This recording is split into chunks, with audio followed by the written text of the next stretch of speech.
Over 20 years ago, Alex Jones created the media platform called InfoWars, and in the decades since, it's grown into a truly remarkable institution with over 200 radio affiliates, tens of millions of unique website visitors monthly, and a 24/7 live news TV channel broadcasting from state-of-the-art studios in Austin, Texas. InfoWars has become the most trusted independent news source in the country, dedicated to delivering breaking news, live coverage of special events, and exclusive reports you won't find anywhere else. While the old guard media struggles to maintain supremacy in a landscape rocked by innovation and technology, InfoWars has been at the forefront of the information revolution.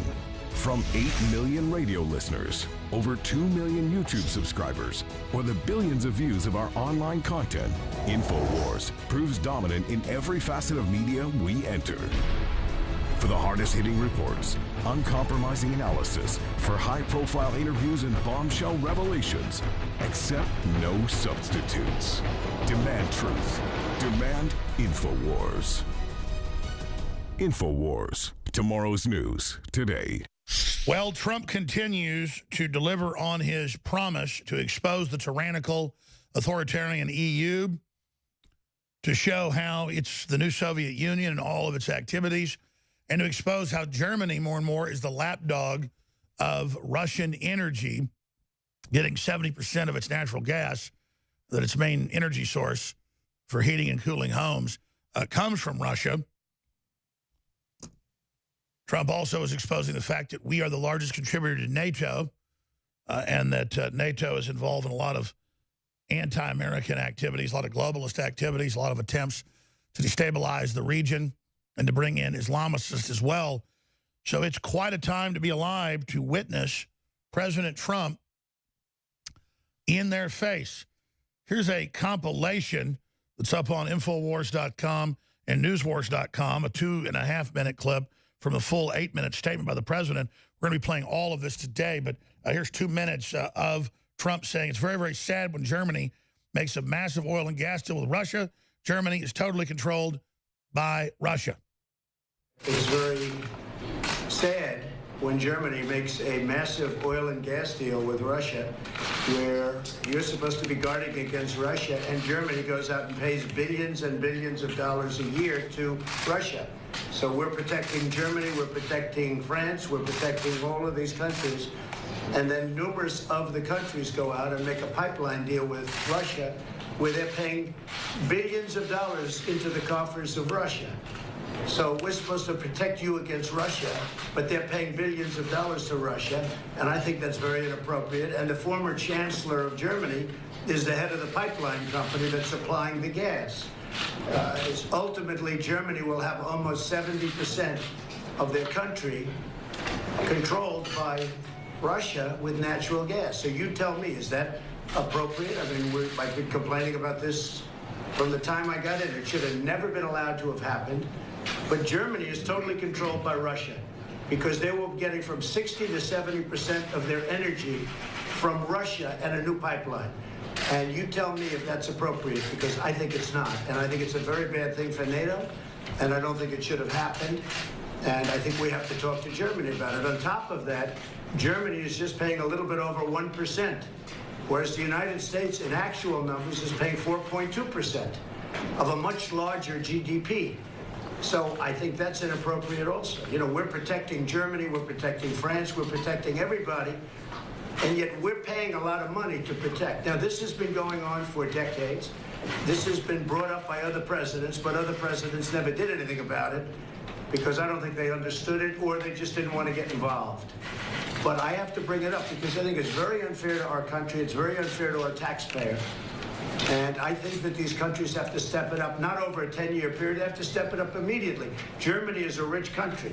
They talk about they're going to increase it a tiny bit by 2030.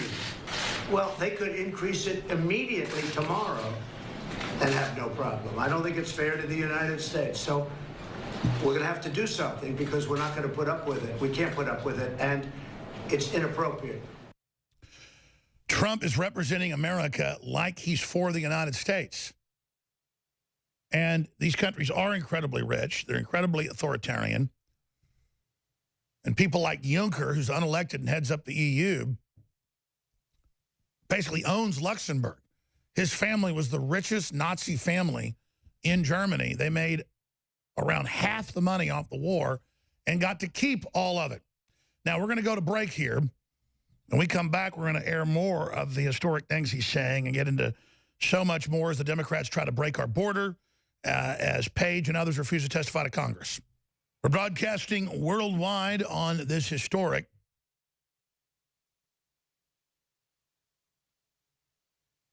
Wednesday transmission. I am sitting here watching the Democrats assault our border.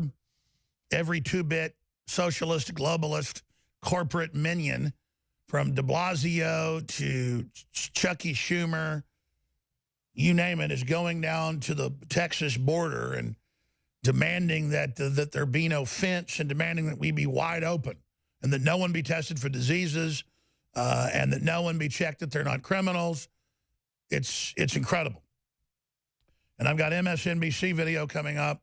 Quote, Trump has evil desire against illegal immigrants. Evil desire. And then they show more video and photos of people in detention centers from the Obama era. They've been upgraded, but it doesn't matter. These are shelters. And they've got federal judges sitting there, ordering, well, you better find their parents. You better release all the children, even though in many cases they don't know who their parents are. People come here from collapsing third world countries, and then it's all up to us to just let them in. And then you've got people that climb up on the Statue of Liberty and grandstand and say, give me, you're tired, you're poor, you're hungry. That's a plaque that was added to it. It's a Masonic statue. It has nothing to do with that. And Ellis Island would hold people for a month to 6 months in quarantine by themselves to make sure they didn't have diseases. So they always point at the Statue of Liberty and say, that means our country's wide open. Well, it's been one of the most open countries in history, but you've got to check basic things.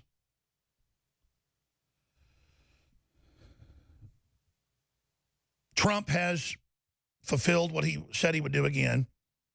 NATO, the EU, all of it is designed to have the taxpayers of nation states pay for it, and then it's there to basically give diplomatic immunity and tax exemption to the Fortune 100 corporations. And Trump is going in there, whether it's the Trans-Pacific Partnership or whether it's NAFTA and GATT, he's killing it, he's pulling out of it.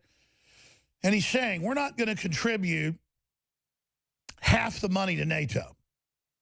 We're not going to contribute half the money to the UN. We're not going to have the UN Human Rights Board set up a decade ago, chaired by Saudi Arabia and Communist China, who are the most abusive countries you could imagine, other than maybe North Korea. But certainly the scales are much larger because they're more populated. We're not going to do it anymore.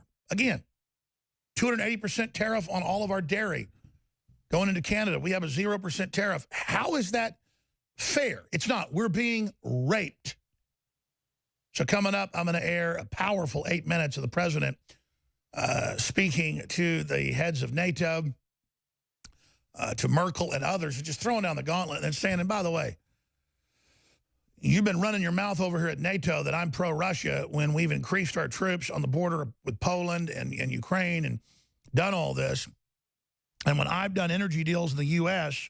globally that have already cut back Russia's market, something like 30% in natural gas and oil, and you get 70% of your natural gas and oil, Germany, from Russia in a sweetheart deal, you're controlled by Russia.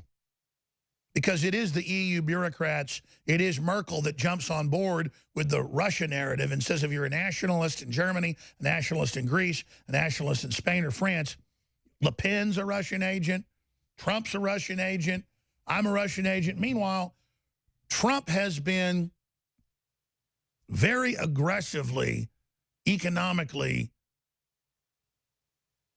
putting sanctions on Russia that I think are unfounded, but also economically cutting better deals that do help the American consumer and American corporations and companies.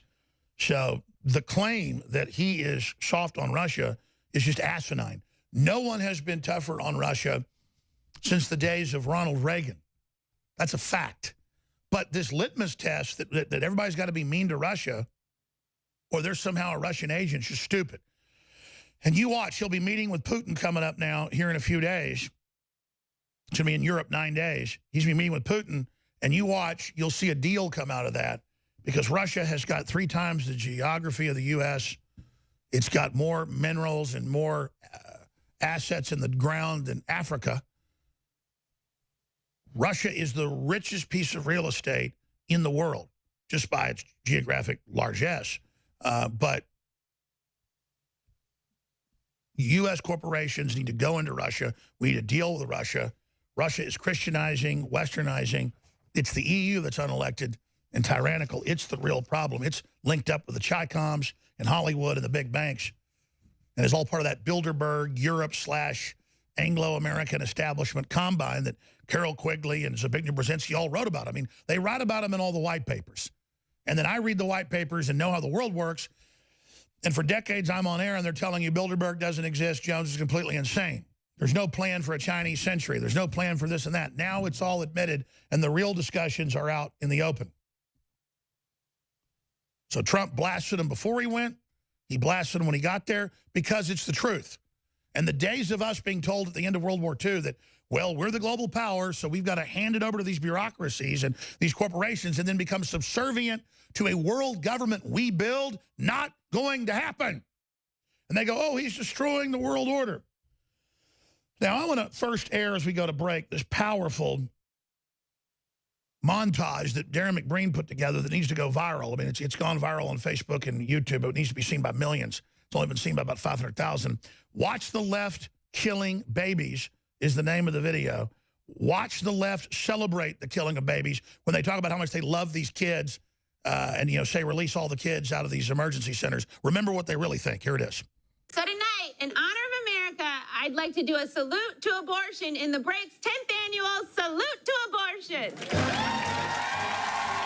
Get out of my behind. Get out of my vagina. Get out. Fertilized egg is a human being. Yeah. Fertilized egg is a human being. That's not a child. That is a lump of cells that is yet to be born. That is not what a fetus looks like, okay? It's a clip of cells at 12 weeks. You think that it is the white man's duty to fix everybody's problems, right? Because you adopt. How many did I adopt? I kill my kids. Don't knock it till you try it. And when you do try it, really knock it. You know, you got to get that baby out of there. You've got Amazing Grace being sung. I don't know if AM radio picks it up, but they're saying, Hail Satan. And the news confirmed. That's what they're saying. There she is, Hail Satan, and sticks her tongue out. Lord, tonight, we're not pointing fingers at these kids. We say, Lord, we are the men.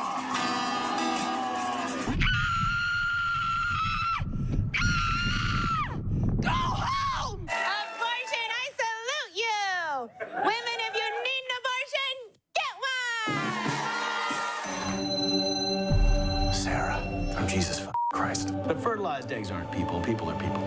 And I was like, thank you. Fertilized egg is a human being. You're a piece of Go home, pack up your shit and leave. We don't need that bullshit here. Ma'am. We do not. We already have enough going on. I'm a woman of this world. You're women of this world. You have no place to say goddamn shit about nothing. Go the home. Go They're the being murdered on the street, ma'am. Whatever. I need to speak up for them. Out of here. Dipshit. And get that camera out of my face. Go home. Go home. Go home. Go home. So what happens this racist veil that doesn't stand for women's rights? Go home. Go home. Go home. No uterus, no right to talk about it. Understand me, motherfucker? Go home. God bless abortions and God bless America. Pure evil. They love death. They absolutely love evil. They're like their father. We'll be back. Stay with us. Yeah, it's called nationalism. It's called free market. It's called Donald Trump. It's called the info war. That's how we get out of here. We have a private corporate world government that thinks it's God that is using high-tech weaponized propaganda through Hollywood and the media to brainwash and dumb down the general population while turning us against each other, while weaponizing giant third world populations and pointing them at the West in an attempt to bankrupt civilization.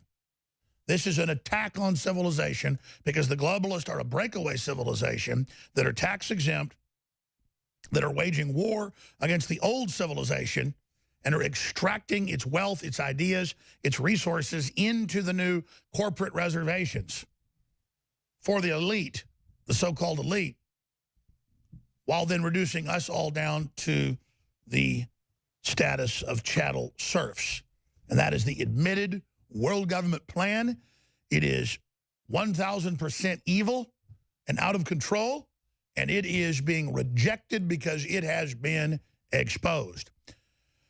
And the founder of UKIP, the man behind Brexit, Nigel Farage, has just recently spoken. The full speech is up on Infowars.com. I suggest that you share it because it's powerful. He lays it all out, and he makes the point that most NATO members are freeloading off of American taxpayers, that they are cheating and not following the agreements. That's the thing about China and the WTO and NAFTA and GATT in Mexico. They don't even follow the agreements that are there that are still one-sided. The UK pays its share. The US pays its share. No one else pays its share in NATO. They freeload off of it. And it's coming to an end. And they go, oh, you're pro-Russia. You want us to pay for NATO. What does that have to do with it? Trump's like, Merkel, you get 70% of your energy from Russia. You signed a big deal with them. By the way, I don't think that's bad. I think it's fine to buy energy from Russia. I don't want to encircle Russia. But economically, we should compete with Russia. Now, there's the tweet from the president. The United States is spending far more on NATO than any other country. This is not fair, nor is it acceptable. While these countries have been increasing their contributions since they took office, $14 billion, I would add, they must do much more. Germany is at 1%. The U.S. is at 4%. And NATO benefits. Okay, let's go ahead and go to Nigel Farage breaking it down. Why do you think the president is right to be tough on this issue? Well, the president's not being tough on the issue. The president is merely quoting the rules of the club. To be part of NATO, you've got to spend 2% of your GDP on defence. The fact is there are 29 members of NATO, and only 6 of them are actually paying the membership fee. So the argument is, why should America protect all these countries if they're not prepared to make a fair contribution? I think it's a wholly reasonable argument, but it's set, you see, against the background of the European Union wants to build its own army, its own European army, and Mr. Juncker, who heads the European Commission, is saying you only need to pay 1%. So what you're going to hear in the next 48 hours are various European leaders saying Trump is threatening the security of people in Europe. The truth is, it's the ambitions of the European project that's doing it. And I believe that the president should be very firm indeed. You know, it's crazy when you look at the numbers because you see the United States at about 3.5%. You guys hit the mark at 2.12. Yeah. We've both got pretty big economies. So we're talking about on a big scale, 3.5% and 2%. And then you've got all these smaller countries who are just getting the deal of a lifetime, paying maybe 1% of a very tiny GDP to join a club that gets you the backing of militaries that are worth trillions of dollars. I mean, what a sweet deal. And how could anybody not call them out is what I'm saying. Yeah, no, absolutely. I mean, it's freeloading, isn't it? But it's not just the small European countries that are cheating. Germany, you know, 80 million people, the biggest country in Europe, and Germany is only paying 1.2%. And I think that President Trump and Angela Merkel need to have a very frank discussion about that. Otherwise, as I say, European countries are freeloading off American taxpayers. That's totally true. That is absolutely true. Now, back here in the U.S., though, most U.S. media is saying, he's endangering us. He's trying to break up NATO for the Russians. Oh, no. The EU is way more communist than the Russians are. The EU is super authoritarian. It's allied with the Democratic Party. And you've got our giant GDP, the biggest in the world. We're paying almost 4% of our total GDP, which that's why we pay close to half of NATO. It's cost. That's the way to really look at it. Then you've got 20-something other countries that are paying 1%, 1.5%, when it's for their security, and they claim they want us to contribute more. How about we just have a peace deal with Russia and then use NATO to control the borders and use NATO to basically be downsized, or just have it revert back to nation states having their own militaries? Because it's about global government. They don't want individual countries to have their own militaries. They want this big NATO army that's part of the EU, part of the UN, the world government police force. And now the EU police force is this army, this secret army they're building, which their first enemy is nation states that try to control their borders. The American taxpayer is the laughingstock of the world, and it's over. That's all that's happening. And Trump is very pragmatically just asking them to back off of this just a little bit. Okay, let's go to Trump slams Merkel over Russia energy dependence. Here it is. Germany is totally controlled by Russia because they were getting from 60 to 70% of their energy from Russia and a new pipeline. And you tell me if that's appropriate, because I think it's not. And I think it's a very bad thing for NATO, and I don't think it should have happened. And I think we have to talk to Germany about it. But Germany, as far as I'm concerned, is captive to Russia because it's getting so much of its energy from Russia. So we're supposed to protect Germany, but they're getting their energy from Russia. Explain that. And it can't be explained, you know that. Unless you realize that the bureaucrats, the big banks, after World War II said we have nuclear weapons, we have all the technology, we have half the world's wealth, we're 4% of the population. Take the middle class's money, don't use it to actually help countries industrialize and democratize.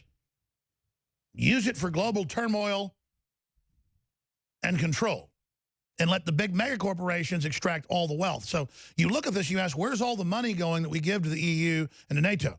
It goes to the contracts to big corporations that Bilderberg Group controls. And that's why they never wanted you to know Bilderberg Group existed, because many of their own corporate documents have been leaked out of the National Archives to me.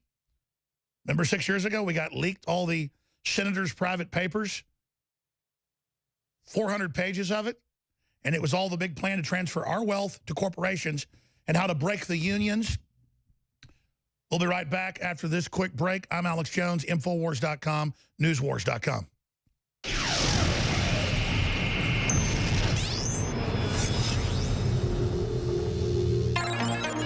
If you are receiving this transmission, you are the resistance.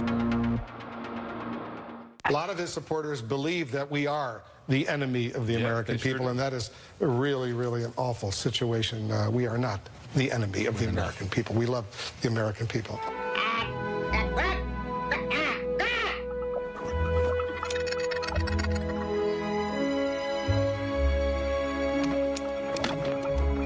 We are not the enemy of the American people. We love the American people. We love the American people.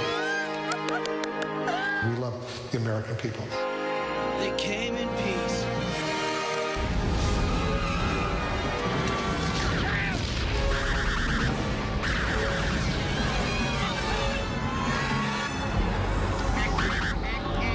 We are not the enemy of the American people. We love the American people.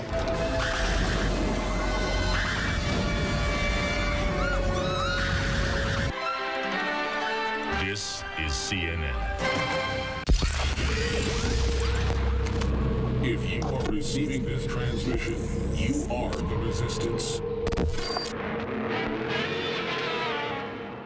Alex Jones here, back live on this Wednesday Global Edition. We've got a ton of other news I haven't gotten to yet.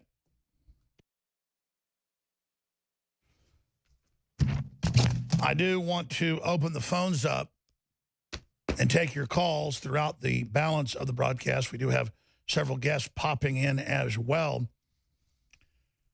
And I don't really screen your calls, but I like to know how you're listening or what you specifically want to talk about. But sometimes when I open the field up too much, it doesn't let us really get the sense of the listeners, the sense of the viewers that I really respect and want to know, kind of conducting an on-air poll. I've been accused by some people, as I've seen it out there on Infowars.com and Newswars.com, and some of the comments of being a sellout because I'm not more angry at Trump for his second Supreme Court nominee, Brett Kavanaugh. And I've done a lot of research on him. I've got mixed views, but the president certainly could have done a lot worse, and Hillary Clinton certainly would have done a lot worse. And the first Supreme Court justice he put in, a lot of experts say, like Judge Andrew Napolitano, couldn't have been better.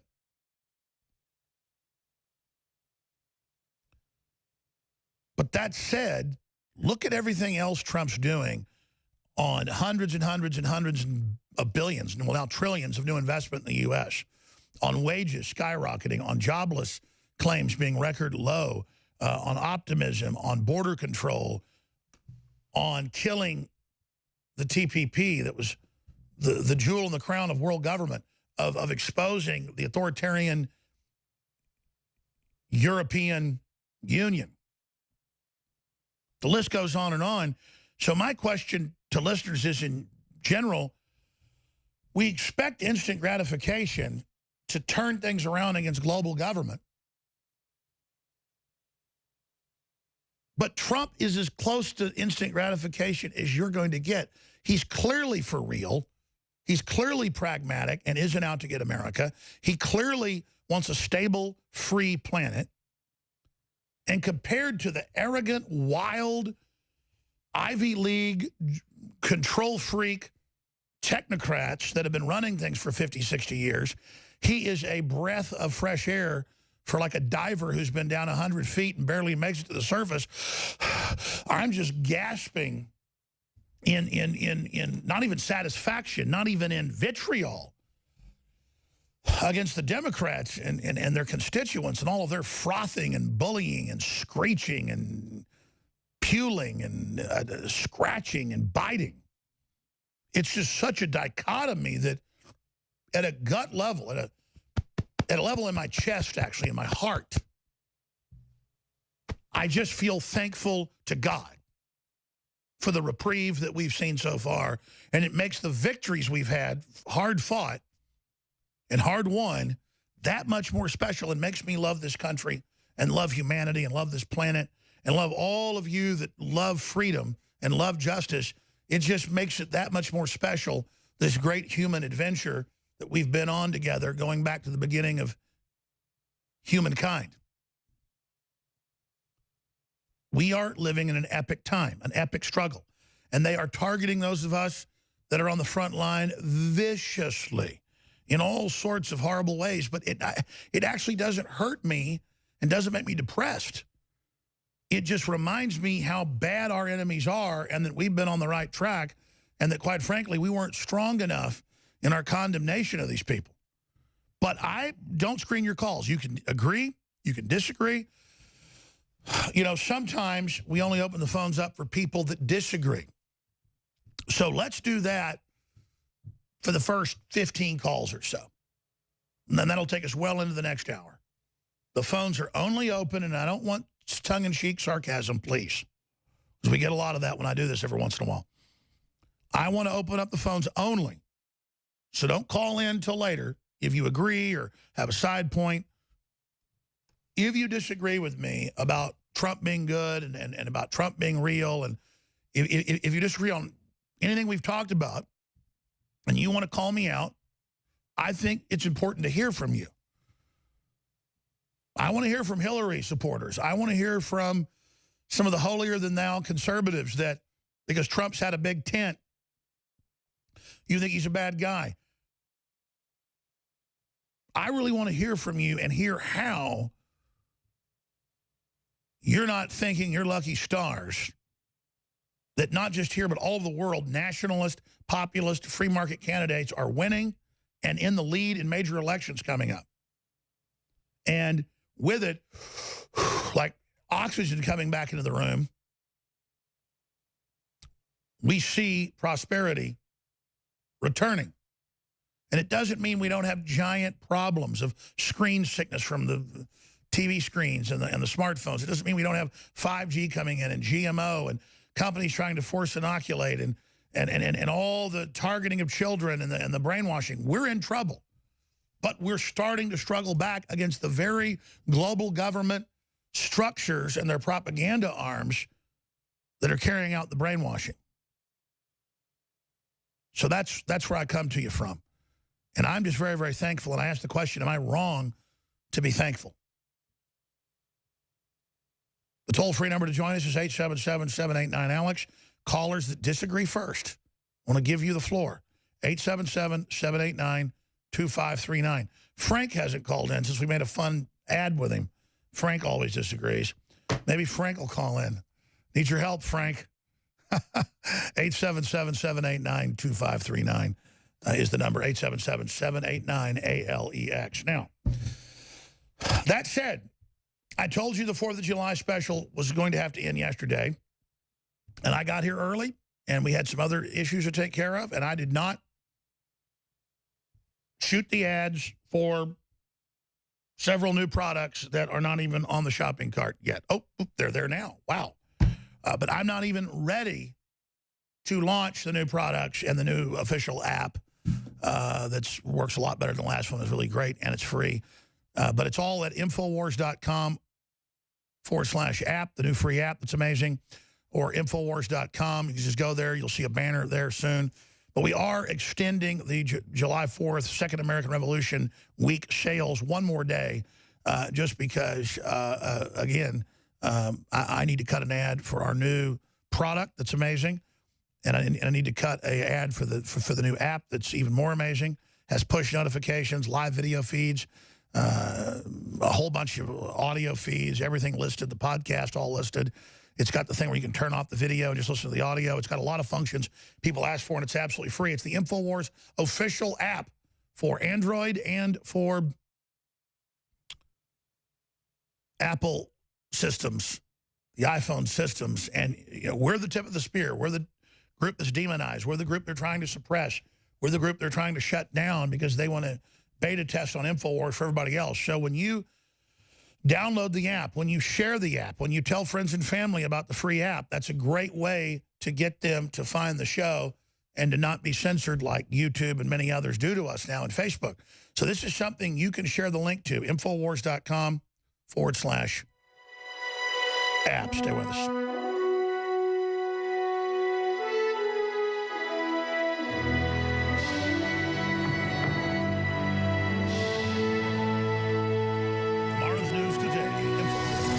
Calls are pouring in right now, people that disagree.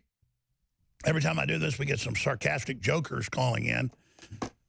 But we also get some serious people, and it's always really sad to hear how misinformed they are, but it's also quite illuminating.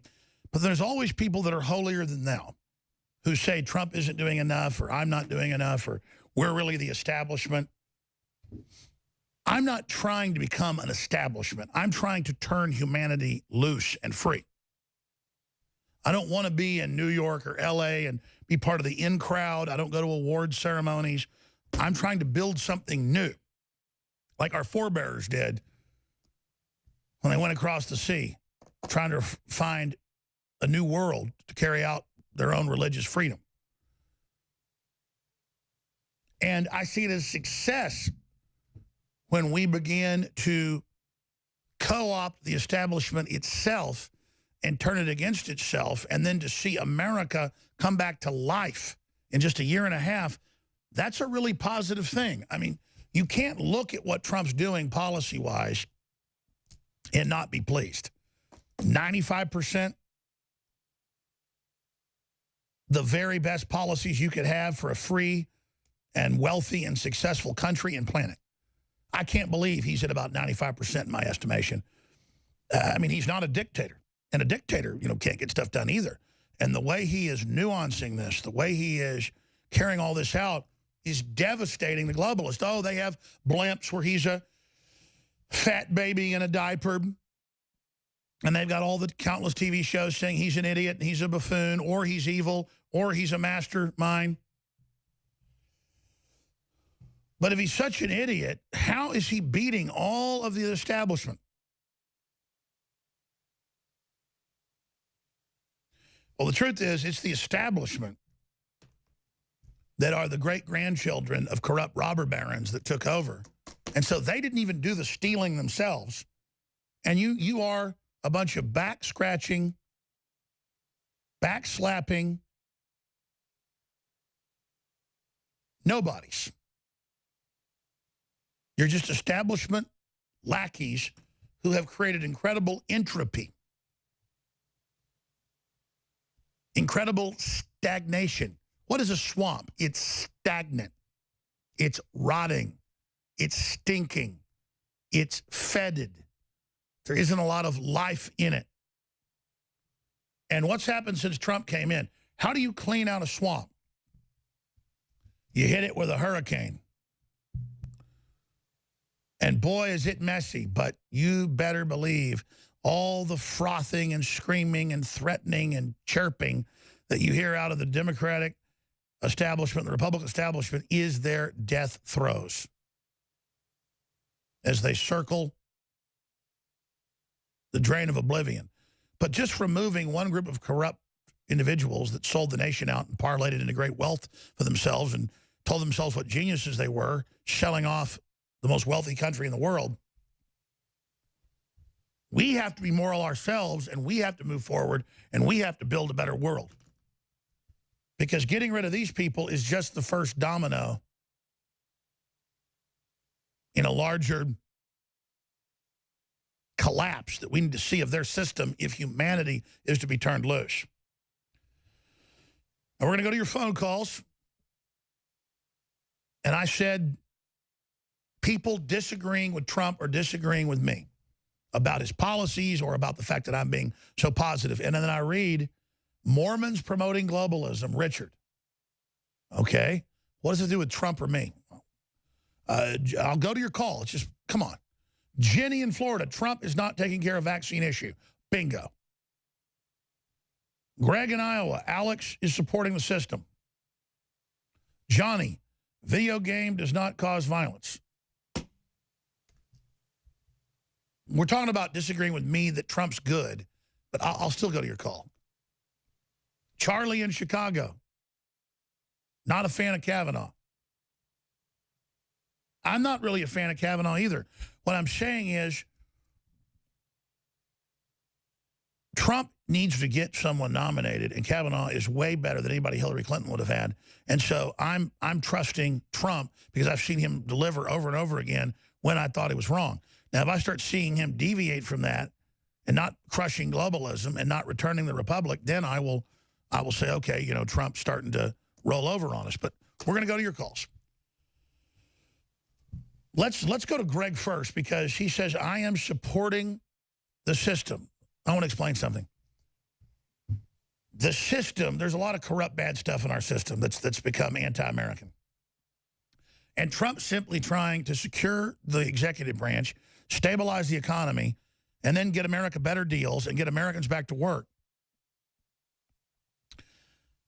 The system is Hollywood and the mainstream media and the big banks, and all of them are against Trump. The big banks gave zero money to Trump.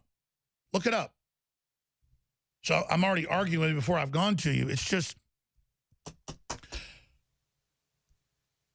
it's like people saying, oh, Jones, I bet you work for the CIA, because that's just one agency they can name of 18 different agencies. And I'm like, I've never worked for any agency. I'm proud of the fact that I'm original Americana and that I helped reboot with our listeners Americana and the Republic. So it's true that the president listens to me a lot. It's true that I've launched a lot of ideas to the campaign. It's true that the patriots that are in agencies listen to me. So you've got it backwards. And it's not some power trip. They'll listen to the American people. We just haven't had a big enough movement in this country to ever relaunch America. But I believed that compared to UN, global government, Chi-Com-controlled Hollywood, attacking the family, sexualizing 3-year-olds, that if we promoted free market capitalism and success against the system they were bringing in, that we could reboot the old system and use patriots in the current system to have a bloodless revolution of ideas. So now that Trump is somewhat ensconced and has a larger beachhead, I guess you could say in a couple of years, if Trump totally vanquishes the globalists and is really reforming things and fixing things, I will say I'm now a system man.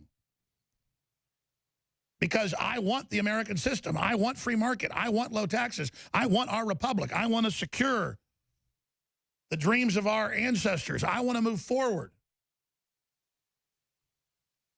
Does that make me part of the system that we're winning?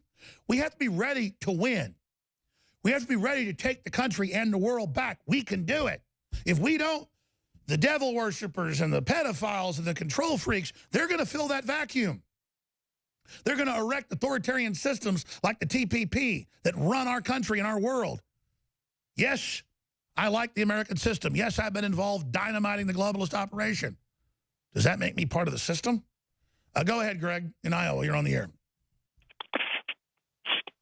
Yes, Alex, thank you. And since you've spent about 5 minutes already basically putting words in my mouth, I hope you'll give me the amount of time to respond to you. Thank you. I'm going to interrupt you because you did that, because I was going to go to you for 2 minutes, but I'm going to sit here now and I'm going to explain to you that I was in general responding to people saying I'm part of the system. I didn't put words in your mouth. I said what I stood for. That's an ad hominem attack.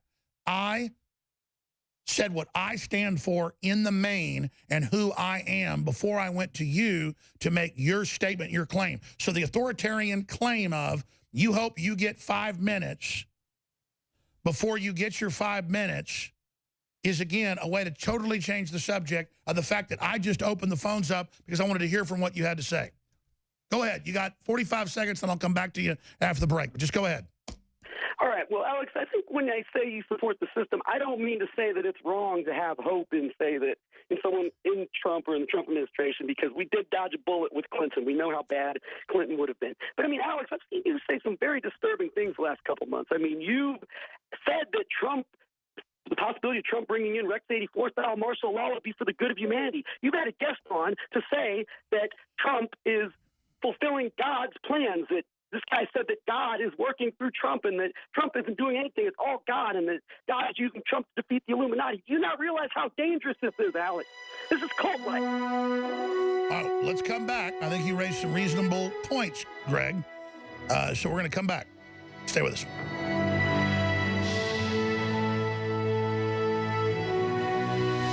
Okay, so Greg in Iowa called in, and I've got the phones open for people that disagree with things I've said or things that Trump's doing, or, I mean, in general, that think that, you know, Trump's not as good as folks think. So I think it's important to look at both sides of this.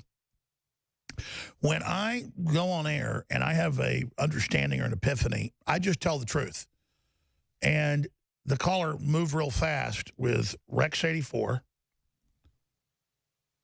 which to a great extent I popularized. And then pastors and people saying God's working through Trump. I mean, I think that's clearly happening. Look at Roe v. Wade. Look at him at the pro-life marches. I mean, he's got the devils upset. I think providence is taking place. But I'll let the caller finish up, and then I'll get into the Rex 84. I was explaining that was leftist propaganda about Reagan's plan to put people in concentration camps, and that I even went along with it for years. Then Clinton did have a plan for that, and then Obama and Bush as well, and we exposed it all. But then when I saw them call the emergency centers concentration camps, I understood that they knew the left was planning to flood us with open borders before, just like the EU had planned, and they were doing it again. And so Trump had just authorized using military bases as emergency centers because they're saying the inflow is already up 300%. It may go up even more. So they have to process this because it's meant to break our border, and that's a form of civil emergency. So now I was seeing the leftist propaganda that programmed me so many decades ago. So I was not endorsing the leftist version of martial law or Rex 84, but the civil emergency to stop the collapse of the border, just like Austria and Hungary and others are now mobilizing their military and declaring an emergency because there's a record influx of another 10 million men, just like they already got hit by 10 million men, Islamicists, And so, yes, that's what you have civil emergencies for, is the border, or for plagues, or things like that. Not the leftist martial law of arresting conservatives or silencing people's free speech. I'd be 100% against that. So that's, I wanted to just answer that one little smidgen of what you said. Go ahead. All right, well, Alex, I must say I am glad that you came to realize that Ronnie Reagan and the Iran-Contra criminal Oliver North were correct all along about Rex 84, and it was just the evil globalists demonizing them. I mean, so I'm glad you came to an epiphany on that. But you know, in general, though, Alex, I think though these kind of claims, this is going on not just you, it's all throughout the alternative media that Trump is this almost like this godlike figure. And I think when you do that, you're giving a sense in people that they cannot criticize Trump, because if they criticize Trump, they're criticizing God, because God is working through him. I think this is dangerous. I think it's cult-like, and I think that people should be better than this. And I think it's dangerous. Well, I don't think Trump's God. I mean, certainly it's good that he's not letting us have one-sided trade deals, and it's good that he's trying to take care of the veterans, and it's good he's trying to secure the border, and it's good he's getting us out of the TPP, and it's good that we've got record employment, and I mean, the globalists are out to get us, okay, and they hate Trump. And so we're in a total war right now to get the country back. So I have been very supportive of the president. I've also been critical of some of the military things. I've been critical of some of the vaccine stuff. But I'm very thankful for what he's doing right now with the one-sided payment system on NATO. I mean, I really don't see him as a Christ-like figure. But I also, in the words of Pontius Pilate, find no wrong in him, in his policies. He's not trying to hurt people, I don't think. Yeah, well, I would say, though, you did say that Trump doesn't have any type of, big money behind him as far as, like, billionaires or globalists. But, I mean, Sheldon Adelson gave him millions of dollars. He had Louis Eisenberg on his inaugural committee, who is the person who, at the head of the New York Port Authority, put the buildings in the hands of Lucky Larry Silverstein. And by the way, I mean, I love that Mueller is going to go down for 9/11 when personal attorney Rudy Giuliani... Hey, we'll be right back and have you finish up, Greg. Stay with us, Infowars.com. Tomorrow's news today. Have you spread the links today? If you are receiving this transmission, you are the resistance. All right, we are taking phone calls about people that disagree with me that Trump is really good. And we've gotten to one caller and already spent part of 2 segments with him. I'm going to finish up with him here in a moment because we got a bunch of really interesting calls like Jason, Hillary supporter, country would be better with her. Jay in Michigan, how can Alex stand behind Trump separating families? David, does not like Alex's style on air sometimes. Okay, I don't like my style sometimes. I'm talking about what you really disagree with me on policy-wise. But I'll still go to your call. Johnny in Dallas, video games do not cause violence. Well, I'm going to debate that with you. I think that's an oversimplification, but we'll talk about it.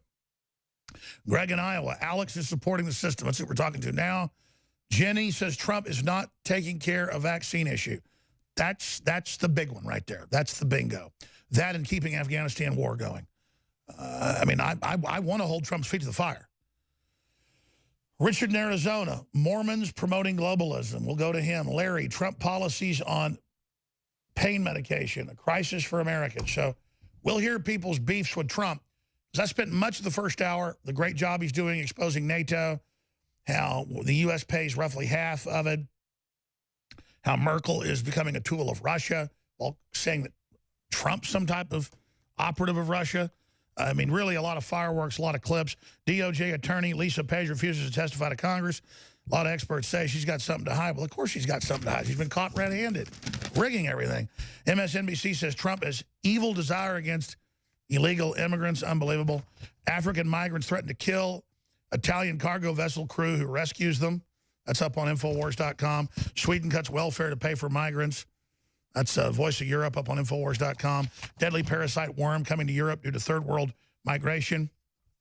Unmasking Antifa Act in House proposes 15-year prison term for wearing a mask and committing a crime. Well, yeah. So we're going to be getting to that and so much more. But going back to the caller, if you just joined us. He's kind of rapid fire making accusations and moving on. Trump owns or has his name on or has businesses in something like 500 buildings, a couple hundred big skyscrapers. And, yeah, we all know he's from New York City. And we know that he went on local Fox television and CNN, we have the clips, and said that he thought there were bombs in the buildings and that it should be investigated, and that he went in those buildings with his engineer, and that they believe the World Trade Centers were blown up. Now, is that the guy who's involved in 9/11? The answer is no. And there's no evidence Donald Trump's involved in 9/11. He did expose Jeb Bush and say it happened on your brother's watch, and he's trying to move forward with lawsuits exposing the Saudi connection, which then goes back to the 28 pages and the fact that they were working with the Clintons and the Bushes and that it was an inside job. They had bombs inside Building 7. I'm the guy that popularized all that, but then the media misrepresented what I said about it all. So here's the deal. There is a concerted, massive assault against Trump. If you go to the campaign finance rules, I'm not talking about fellow hotel and casino owners, giving him $100 million. Everybody knows about that. I'm not talking about that. I'm saying 99% of the big bank contributions went to Hillary Clinton, less than 1% to Trump. And when they found out some of the employees at Goldman Sachs were giving him donations, they put a memo out saying, "You will be fired." That was even the Wall Street Journal, if you give money to Trump. So, yeah, some of the brokers at Goldman Sachs got caught giving him, $10,000, whatever, to super PACs. Hillary Clinton has the UN, the Chi-Coms, Hollywood. You turn on Netflix, you turn on all. 95% of television news coverage is negative against Trump. Every late-night show. It's a total war with the entire stinking establishment trying to bring down Trump. And all he's trying to do is kickstart the country, defibrillate the heart. And he's got the heart going again. Yeah, there's Goldman Sachs bans employees from donating to Trump. Fortune magazine. I mean, you know what makes me like Trump even more? It's that I've been persecuted for supporting Trump. I'm like a dog you're trying to take a bone away from. I mean, you'll get bit. And I'm not mind controlled. I'm not into people that are celebrities. I didn't really pay attention to Hollywood celebrities. I thought Donald Trump was goofy, funny, a guy doing PR for his hotels. I'd hear him, in steak ads and MLM ads on the radio. Just thought he's just another regular business guy. And then I studied him and how his dad was anti-New World Order and how his lawyer was the head McCarthy lawyer. And then I talked to people that are patriots, and they said, Trump knows everything. And then I talked to Trump. His dad was an anti-New World Order guy that sat right there in the belly of the beast and taught his son everything. And then his son quietly waited and quietly wanted the country to turn around. And now he's in, and he's kicking their butts because he knows all their games. And he was never a white shoe guy who hung out in big groups of them. He was his own billionaire. And now he's taking it all away from him. I'll tell you this, though. If Trump was some really satanic distraction and some great diversion where he does all these great things and later betrays us, that could be a problem. I'm not saying that. My gut doesn't tell me that. But he could be taking over the whole New World Order from them as just a shark coming in to take over all the other little sharks. But then why would he be giving us all prosperity? We'll continue to expect that. Trump's entire destiny and his family's destiny and name is tied to human success, American success, planetary victory. Victory for the world. And he's doing exactly what you do if you were trying to unravel the globalist plan for deindustrialization and ongoing crises and conflict. And he's done an incredible job taming the tiger and getting as much out of the system as he's done. So I'm just saying, my God, I'm glad Hillary's not in. You got 2 minutes to finish up. Go ahead.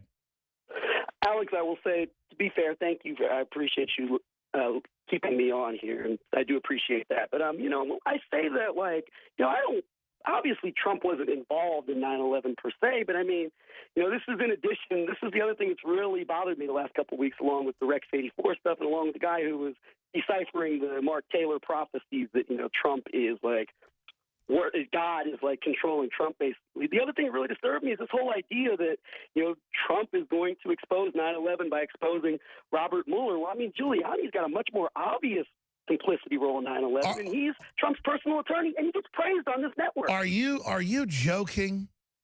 Because I studied the whole thing. Giuliani was the mayor. The feds came in, took control of the whole investigation. I'm not even defending Giuliani, but Mueller was brought in 3 days after. 2 days after, and was the cover-up artist, and it's blocked the families, blocked congressional investigations, covered it up. He's recognized as the main architect of the cover-up.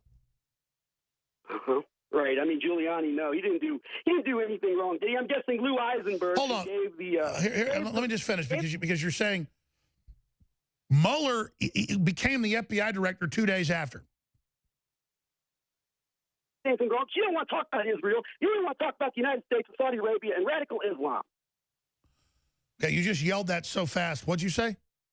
I said you don't want to talk about these things because it implicates Israel. It doesn't implicate Saudi Arabia. It doesn't implicate the United States. It doesn't implicate radical Islam. And that is your Achilles heel, Alex, as my co-host Jeremy Ross Trussell pointed out a year and a half ago when he called into this show. All right. Well, I'm glad you called in, and I'm glad you got the attention you wanted. I really wanted to have a real debate with you. That's why I did it. It's interesting. And it wakes me up.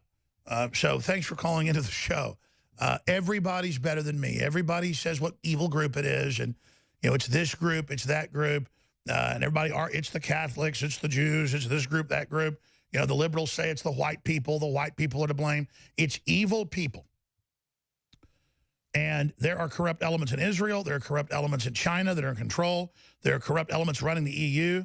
But I don't say it's Europeans that are bad, because the EU is a bunch of corrupt people. All right, obviously, I can't spend 3 full segments with each caller like I did the last individual, Greg, in Iowa,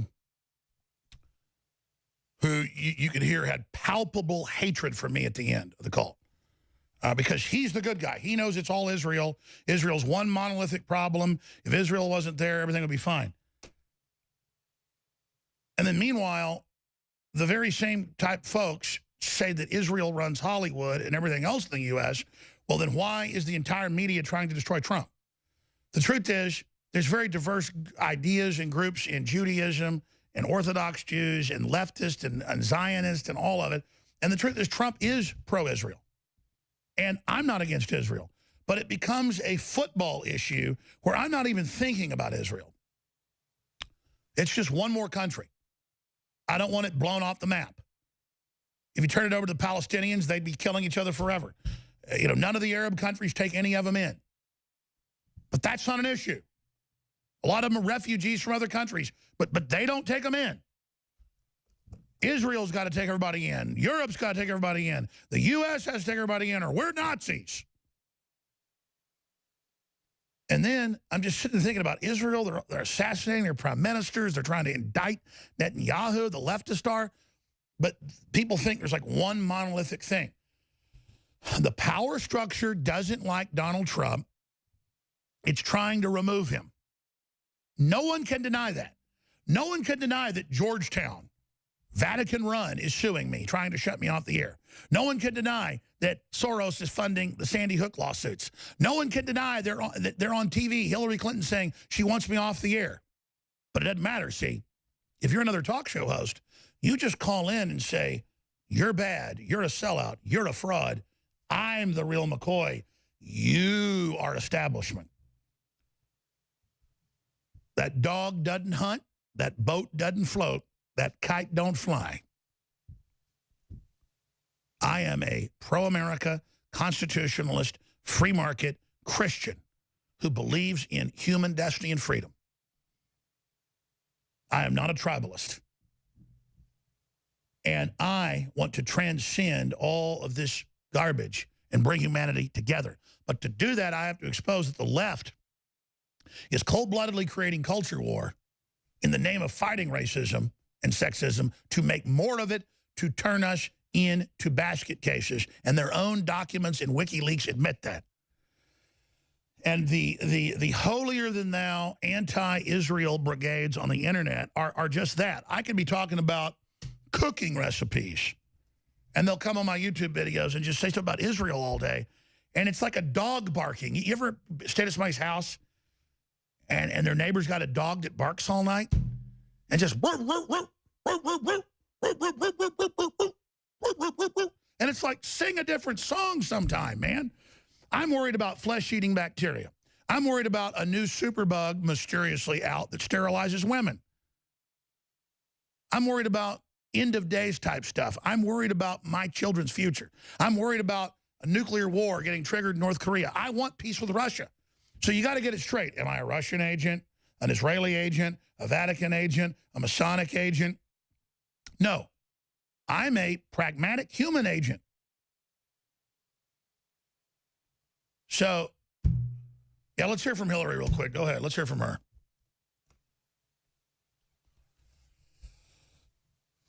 Okay, here's the deal. I'm going to go to all your calls now, and I got to get it for each person like 2 minutes to move on. But that guy was really, throwing out kind of one of the standard deals there. And he didn't argue the economy's turning around. He didn't argue that most of the establishment's against Trump. It was just, your Achilles heel is you won't talk about Israel. Won't talk about Israel? I'm tempted to go to Israel and just wallow in it. Oh, that'd really trigger folks. It's like when I saw a bunch of Orthodox Hasidic Jews out at the Republican inauguration of Trump, and they waved me over, and I just happily ran over and danced with them. And boy, the Nazis didn't even have anything to say. It's like they always want to say, Jones's wife has a big nose, so he's married to a Jew and all this other stuff. It's just total mental illness. Stormfront, all those things. I'm the one that pointed out that my ex-wife's mother's father was Jewish. So I guess, yeah, I guess you could say my kids have some Jewish blood. I'm proud of it. I got some Native American blood. Big deal. I'm proud of it, but then I see your mental illness. But my new wife's German. 75% German from Omaha, Nebraska, 25% Patty, Irish. So her Irish mixes a little bit of my Irish. I mean, it's just mental illness, ladies and gentlemen. But they're all over the place going, oh, look, she's got a big nose. You know, I like my wife's big nose. I've explained that. I don't like just women that look like Barbie dolls. And she's got a very noble, aquiline, beautiful nose. And she's incredibly gorgeous. And her body's amazing. And great. It makes you feel good to go, Jew, Jew, Jew, Jew, Jew. Fine. My wife's Jewish then. Of course, she's not. But if that helps you in your mental illness world, you know, where she's giving me the orders and all this other stuff, it's bizarre. It's weird. It's a cult. It's stupid. Since we mentioned it, though, here's the president on local TV saying he thought there were bombs in the buildings. This is the guy who is, he basically said he was involved in the 9/11 cover-up. Then he said, well, no, I didn't really say that. So here's the guy. Here's the 9/11 cover-up artist, Donald Trump. It was an architectural defect. You know, the World Trade Center was always known as a very, very strong building. Don't forget, that took a big bomb in the basement. Now, the basement is the most vulnerable place because that's your foundation. And it withstood that. And I got to see that area about 3 or 4 days after it took place because one of my structural engineers actually took me for a tour because he did the building. And I said, I can't believe it. The building was standing solid and half of the columns were blown out. I mean, so this was an unbelievably powerful building. If you know anything about structure, it was one of the first buildings that was built from the outside. The steel, the reason the World Trade Center had such narrow windows is that in between all the windows, you had the steel on the outside. So you had the steel on the outside of the building. That's why when I first looked, and you had big, heavy I-beams, when I first looked at it, I couldn't believe it because there was a hole in the steel. And this is steel that was, you remember the width of the windows in the World Trade Center, folks. I think, you know, if you were ever up there, they were quite narrow. And in between was this heavy steel. I said, how could a plane, even a 767 or 747, or whatever it might have been, how could it possibly go through the steel? I happen to think that they had not only a plane, but they had bombs that exploded almost simultaneously, because I just can't imagine anything being able to go through that wall. Most buildings are built with the steel is on the inside around the elevator shaft. This one was built from the outside, which is the strongest structure you can have, and it was almost just like a can of soup. You know, Donna, we were looking at pictures all morning long of that plane coming into building number 2, and when you see that approach the the far side, and then all of a sudden, within a matter of a millisecond, the explosion pops out the other side. Right. I just think that it was a plane with more than just fuel. I think, obviously, there were very big planes. They were going very rapidly. There goes President Trump, ladies and gentlemen. Boy, covering up 9/11 on day one. What a piece of crap. Unbelievable. Unbelievable. But no matter what he ever does, he's nobody. Anybody on the internet just says he's Israeli, that just makes it all bad. Because they're the good guys, we're the bad guys. All right, I got to go through these callers a lot faster now. I spent 30 minutes or so responding to one of the most common things put up by the left, really, is that there's a big Jewish conspiracy and a white male conspiracy, and that if you can deal with that, you can fix everything. I mean, you see that in the college campuses now, where they're saying, you know, no Jews allowed. Very bizarre. And then you see the whole movements out there, no white males allowed or no whites, period, on certain days of the year at college campuses. This is the opposite of what Martin Luther King talked about. But people like to arrange themselves into racial and tribal groups. Well, my tribal group's free market, Americana,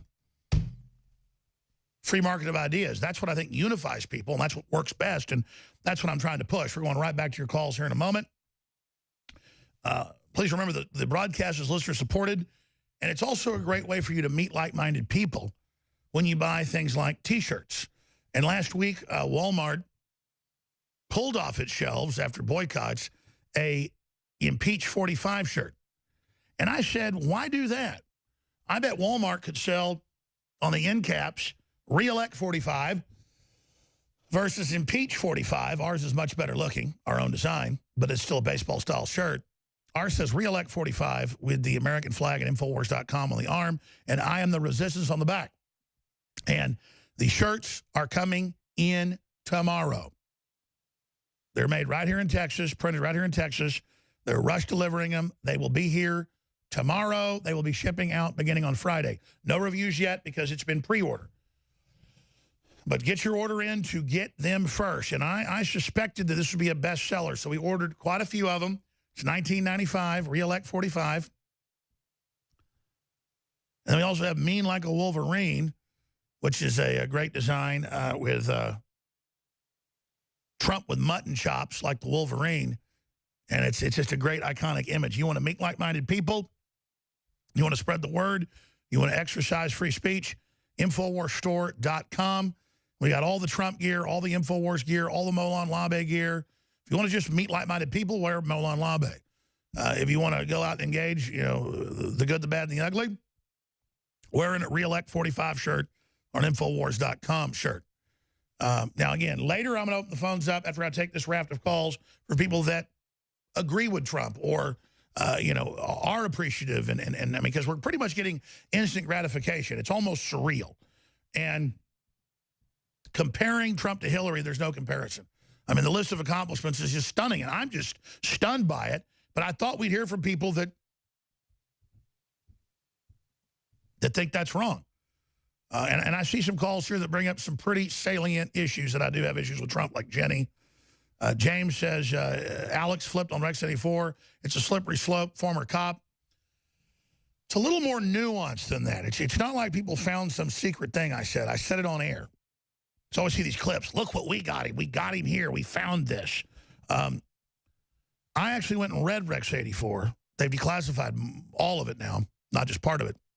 It was the Democrats in Congress saying, look, Ronald Reagan wants to put all the liberals in FEMA camps. And indeed, I found that there were emergency systems, and the Democrats were mainly planning the roundup of conservatives, libertarians. It was admitted by Clinton and then by Obama. I mean, that was mainstream news, so the media demonized me. But they would always focus on Rex 84. And then Rex 84 was if 20 million people came from Latin America, collapsing the Southwest, how would you keep it from going into anarchy? And you would put people at military bases until they could be processed or flown back. And because they learned the UN was already planning this to do to the EU. It took them decades to do it, but now they've done it with Muslims. So I was going, wow. I wonder if Reagan was ever briefed on that, because they claimed he didn't know about it, and then it was all the military that came up with the idea. But then I saw Trump openly saying, have the military prepare at least 3 military bases because these numbers are exponential. The UN's sending them in. Soros is sending them in to collapse us. The Democrats are trying to have insurrection. They're trying to have riots over this. What are we going to do? And so I said, were they right about Rex 84? Because Trump is implementing Rex 84 to an extent, and he's not purposely separating people unless he has to. They're treating them very well. The media is calling it concentration camps. Did we all fall for that propaganda back in the 80s? And I think that's a debate we can have. So let's go to Johnny in Dallas, then I'll go to everybody else. And then we'll go to James in Ohio saying Alex flipped on Rex 84. But Johnny in Dallas, go ahead. Oh. Hey. Yep. Video game. See, the thing is, you think video games cause violence? Like if you say that, you might as well say that GTA causes people to kill cops or something like that. No, it doesn't. Well, you know, I never said video games make people kill people. I said people that are autistic, in an Asperger's type spectrum generally, who are also on serotonin reuptake inhibitors, and who usually come from broken homes or foster care. It's been almost every major shooter, who tend to be white males, who also feel like they are outcast and are in the involuntarily celibate movement, fit the fingerprint constellation. Yeah, pretty much every case from Harris and Klebold right through to the latest. And that the video games that were developed by the military to create instinctive shooting, because up close they found in Vietnam about half the troops wouldn't kill somebody up close because, you know, they had a compulsion not to kill. And so they would try to do training to make you instinctively kill. And so video games were first developed for instinctive killing. And so I was saying that you add that to someone who's already mentally ill and who is on a serotonin reuptake inhibitor and who is generally into Satanism, that's another thing they're always into, then that's what unlocks them and programs them. So the average person, no, it doesn't habitualize them to go out and carry out violence. But it, in all the major studies, is absolutely correlated to the type of personality that then takes it to the real level. I mean, does that give you an idea of what I'm saying? Like maybe you drive a race car game when you're 14, but finally you get a driver's license and do it for real? Yeah, but a lot of studies have said that video games actually don't have anything to do with violence. Well, the video game companies have financed some of those, but every time I talk about this, people say, Alex, don't censor video games. I never called for that. I have my free speech to point out that in every mass shooter event at a school, they were obsessed with shoot-'em-up video games on record. That is a fact. It is a fact. The games were developed to habitualize instinctive killing. Are you debating that with me? Actually, yeah. And also, why don't you talk to Millie about this? I mean, if she was in Hollywood, she would probably have opinions about that. Talk to who? Too. Millie, about the video. Millie Weaver, sure. I'll ask her about that. God bless you, brother. I appreciate your call. All right, I'm going to go a little quicker now. James, when we come back, then Jenny, Richard, Larry, Randy, Jason, everybody. And we're going to get to you. Then I'm going to open the phones up for just people that agree, disagree, whatever, into the next hour. Taking a lot of calls. They have a ton of news, ton of clips, a lot of stuff to cover. But I wanted to hear from folks who are upset with me or Trump. And I was really saying who think I'm wrong about supporting Trump. It's kind of devolved into video games and things like that. But that's an interesting topic, so I was certainly happy to entertain that. Briefly, I haven't done the big rollout yet, but we have it on the Android and on the iPhone. It is a top-rate free app. It's much better than the last app we had, and it's got so many great features, notifications, the live feeds of all the shows, audio, video, podcast links. It's got where you can do the listening, where you click the video and it goes to audio only, so it doesn't drive down your battery. Infowars.com/ The President of the United States. The U.S. President is Donald Trump.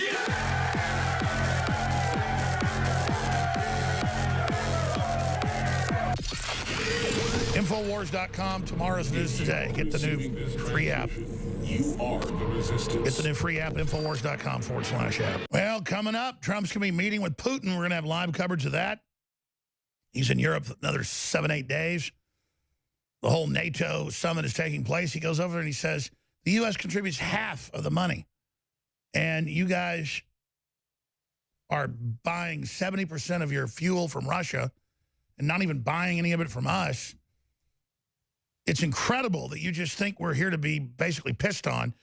But then I just saw this live shot a few minutes ago on Fox News of a woman floating around with 100 balloons in the air out of a cartoon. So from cartoons to reality, of your TV viewer, you can see the real circus going on there with the EU and NATO and the unelected bureaucracy that squeezes the taxpayers of Europe and that is trying to quarterback an Islamic invasion into the nation. And look, I'm just very, very glad that Trump is got some of the best economic numbers of the century, I mean the last century in, and is just doing such a good job for the country on so many fronts. I'm just very, very thankful. But some listeners are angry. In fact, I see a group of callers says Trump is hypocritical hiring foreign workers. Hillary supporter, country could do better with her. Jay, how can Alex stand behind Trump separating families? I mean, these are all just nonsensical if you know the facts, but I'm going to you. So please stay there. But James in Ohio says, I flipped on Rex 84. Now, again, that was a plan. If Latin America collapsed or had a communist revolution and tens of millions of people, between 20 and 40 million, they estimated, came in with the left and the weathermen orchestrating it, which was an actual plan, they would have to house these people or civilization would break down. The left got it in Congress, said it was a plan to put people in concentration camps. It's like they say Trump's putting people in concentration camps. No, they're not concentration camps where you're worked to death and starved to death. These are thousands of people coming across, men, women, children. They're processing them. They're deporting some, keeping others. Then Ellis Island was a death camp because they held you there 1 month to 6 months in quarantine, in individual cells. So it's just not reality. So I was saying, was I buying into all that leftist propaganda? There were real FEMA camp programs. That was all under the Clintons, Bush some, and of course Obama. We got the documents on that. Plans to re-educate Americans with the word re-educate given to the Army. It was real. So I pioneered exposing that stuff. But in hindsight, I'm going, the left actually tried to set all that up. Look at the universities are like re-education camps. Look at how they're bullies. Look how they hate free speech. So I'm saying, is Trump implementing Rex 84, opening 2 bases to hold the new giant influx? And they're going to call those concentration camps. So I'm trying to decipher things here. What do you think, James, in Ohio? All right, Alex, just a little background real quick. I was in the Army and the Marine Corps, military policeman in both, and a federal cop. I'm now 50, and I've been contracting since 2005 in Iraq and Afghanistan. My qualm is I like you. I support you. I even buy your products, Super Male Vitality and other items. Thank you. And I will continue to do that. But gentlemen can disagree without being disagreeable.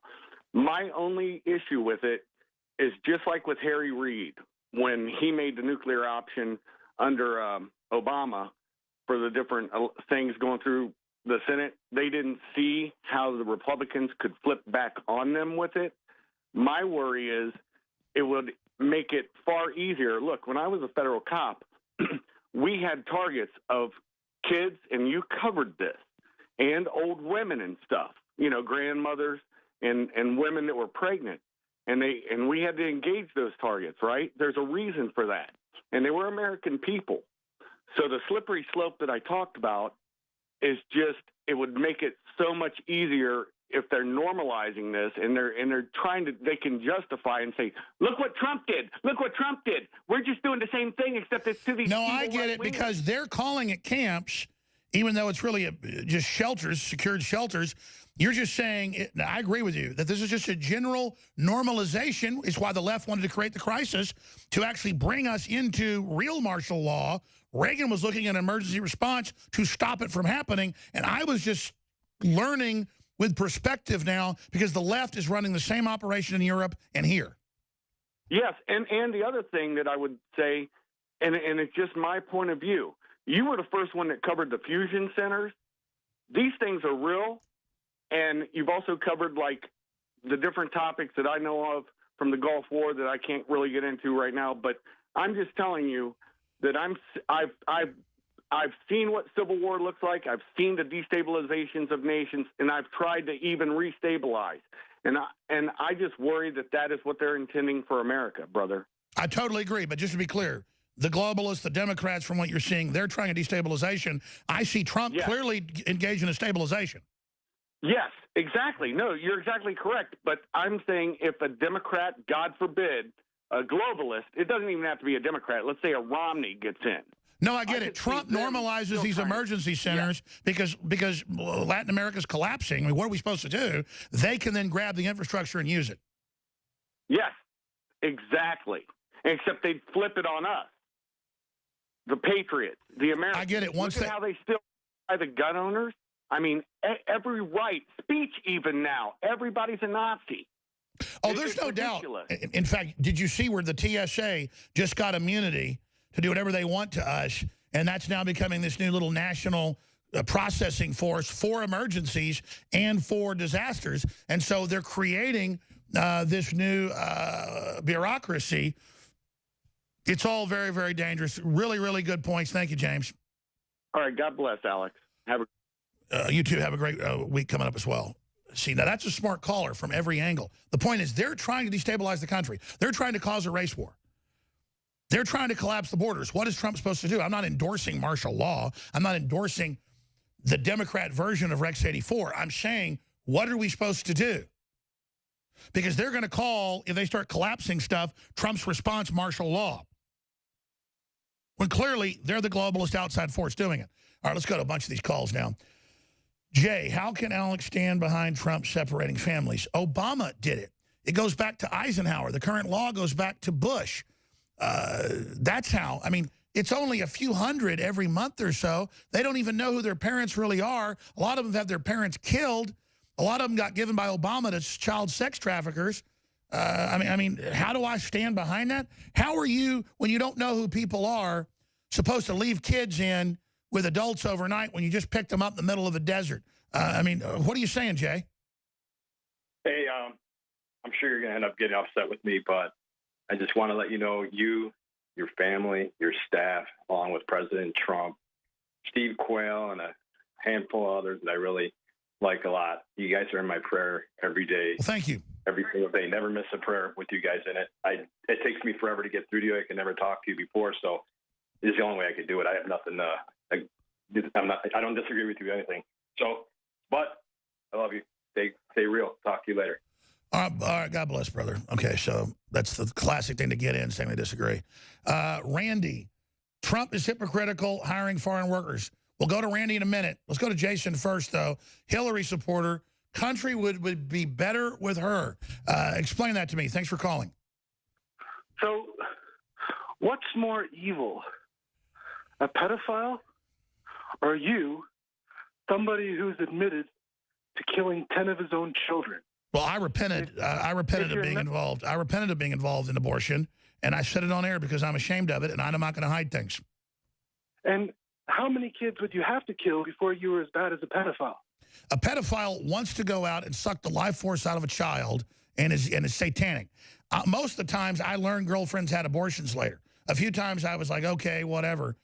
Because I mean, but after I was about 18, that never happened again. And the next time I got a woman pregnant, I got married to her. And for years, I repented and didn't even date, and I was celibate.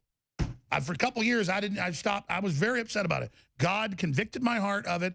That's why I've told the story, is because it was wrong. Yeah, so how many of those kids were from black women? None. Really? And so I just want to make it very clear, because I always hear you talking about morality. And it's strange because I've never had an abortion. But if I did, I'd imagine it being something very serious. You've paid for 10. No, I didn't say that. I said I guessed. I mean, I learned about it a lot of times later. Because, you know, the girlfriend will break up with you. They usually get mad after they do it, and then later you find out, or you go around their parents or whatever. That was when I was a teenager, and they'd be pissed at me. And I'd let her learn about it. And then, look, here's the deal. I think you're confusing morality. When you're young and stupid and things happen, later you realize it's wrong, you repent. Like the thief on the cross and the murderer on the cross, and one gets it, one doesn't. Who's the president of the United States? Yeah, who's the president, Alexa? We'll be right back, Randy. Stay there. If you are receiving this transmission, you are the resistance. You know, the Austin American Statesman a few weeks ago had an article out after I confronted Bernie Sanders at the LAX airport, just asked him a few questions, and he ran away. And the writer, Jonathan Tillove, said, you know, this is like a caricature of Jones, and some of it doesn't make Jones look too good. You wonder why Jones didn't edit out the parts where people got in his face and got some zingers in. Because Jonathan Tillove, it was about showing what really happened from the different camera angles. We had 2 different phones taping. And it was about engaging him, even if I didn't get all my questions in, and even if some of his minions jumped in and got in my face. See, it's about reality. And so when I've told the story of in life learning that girlfriends had had abortions, I wasn't even trying to get them pregnant. Let's just say, you know, I'm not shooting blanks here. I got 4 children. That my dad, when I was like 18, said, man, or 19, he goes, this is evil. And he said, I feel like you're killing my grandchildren, when I'd actually found out about one and halfway condoned it. So for a couple years, because I'd always been a Christian, but I realized how evil it was, even if I wasn't actively involved in it. It was part of my mission of getting really serious, and I stopped even drinking a beer with friends. I started going to church again. I really felt guilty for it. So I tell the story on air because it's what happened, and I'm ashamed of it. But I tell it because I'm real.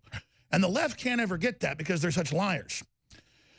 You know, the left is celebrating abortion. I played a video earlier with them all over the news, all over TV, how great it is, how sexy it is, how much fun it is.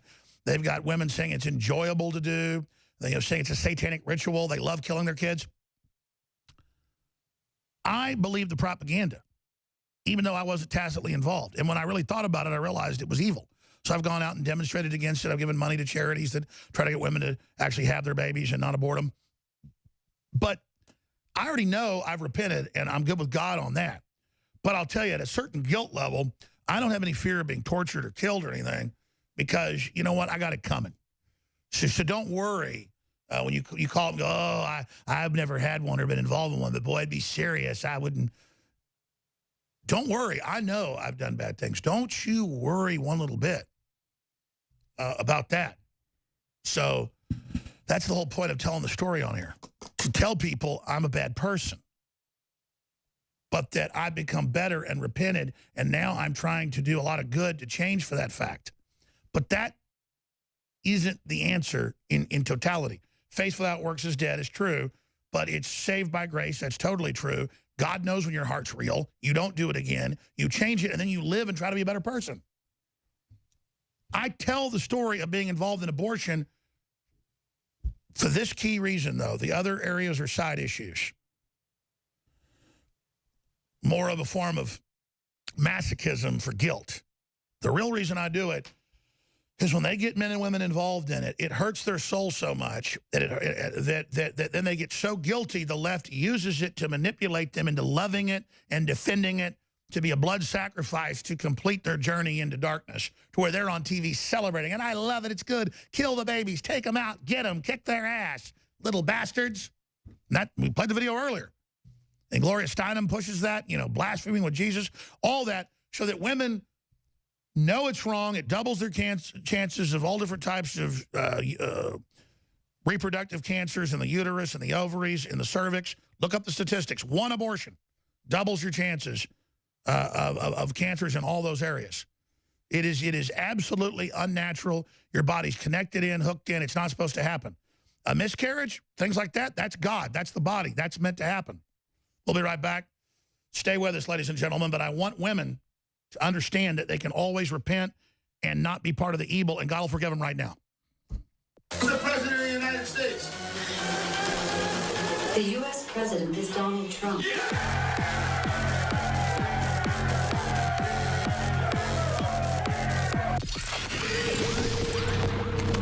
If you are receiving this transmission, you are the resistance. All right, I've got 5 or 6 more calls of people that disagree with me and Trump. Then I'm opening the phones up to everybody. The toll-free number is 877-789-ALEX, 877-789-ALEX. Of course, it's next Monday that the president is going to have his official meeting with Vladimir Putin. Chucky Schumer, always weighing in as the defender of America when he is a globalist, says, you should not meet with him alone. And you can have no confirmation of judges because you're under investigation. Totally made up, not in law, never been done. But they're intending to try to block this nomination. They're intending to pull some really big tricks to try to stop Trump. That includes flying a jumbo jet into wherever he's at. I'm telling you, the globalists are out to get him. It's metaphysical. You can feel it. You can see it. It's on. And I don't think the callers have proven the case that Trump isn't good. I don't think the callers have proven the case that Trump sold anybody out. I don't think the callers have proven the case that I'm wrong to be so enthusiastic. This is like night and day. And the whole power structure and all the political money is against him. And I just feel like we ought to be thanking our lucky stars, thanking God. Now, that said, Jenny has the key issue, and that is Trump is not taking care of vaccine issue. He's trying to get drug prices down. He's trying to get a lot of the life extension technologies and medical treatments released. He's doing that. But I know for a fact that Barron, and Trump does not like this being talked about.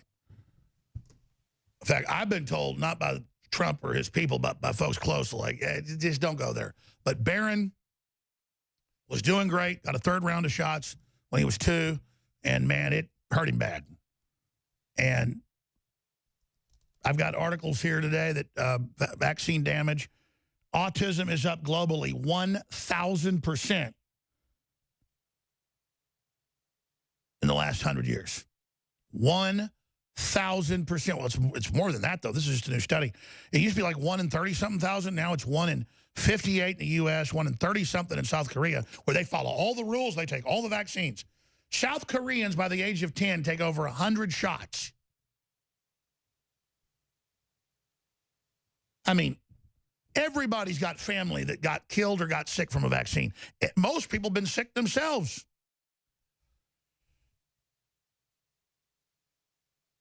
It's incredible. And so, bingo.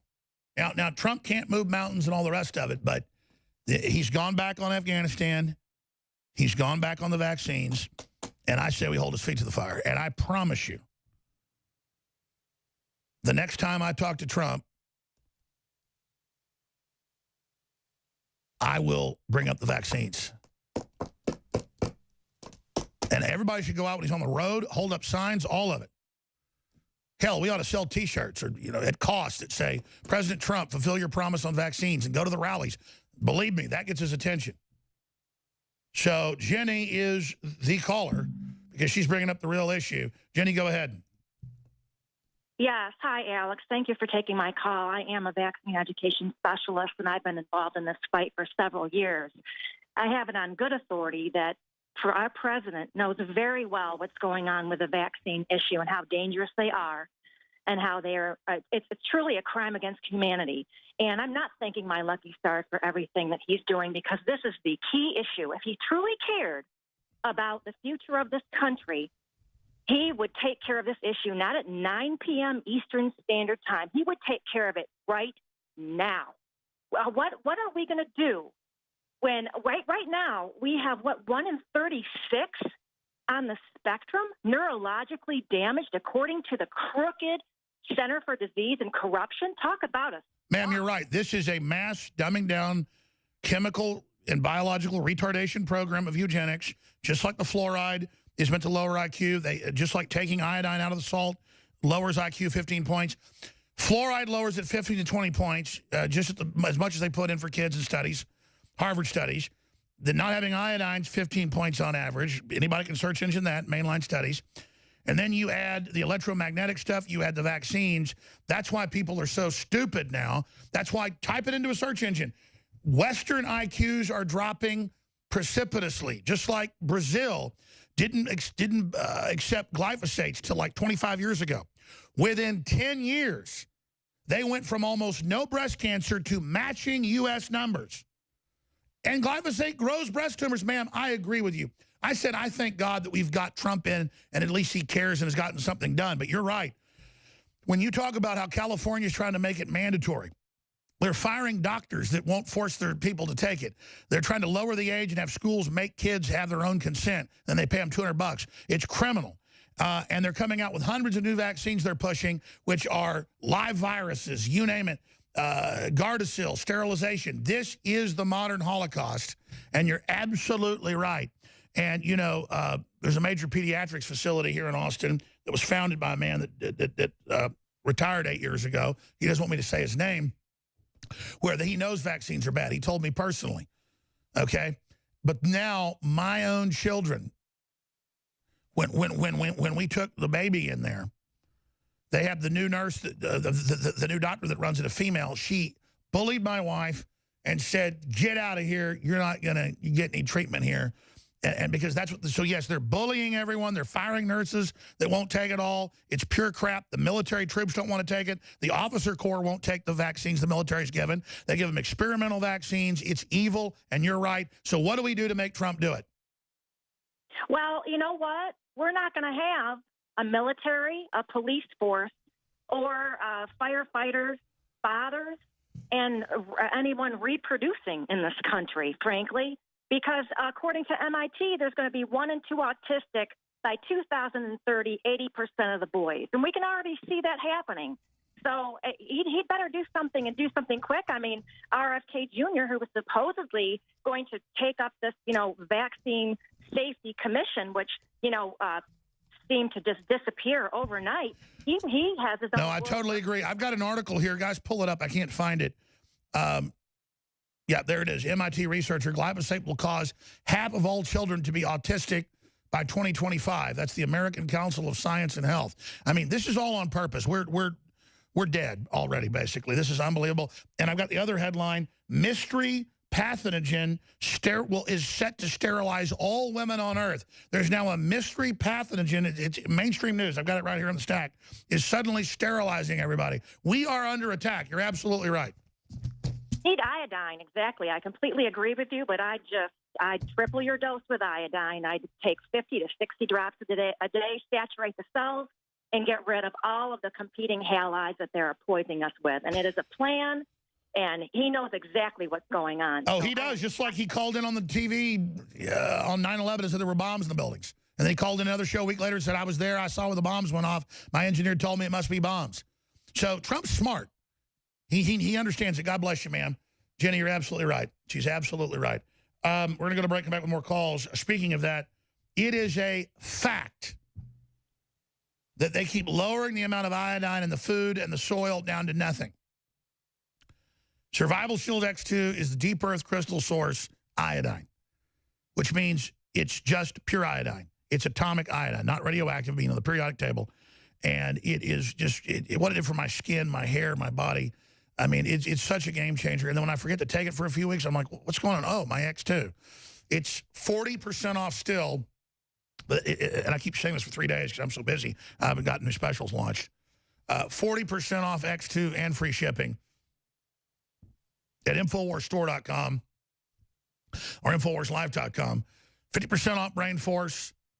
We have the new Super Silver wound care and protection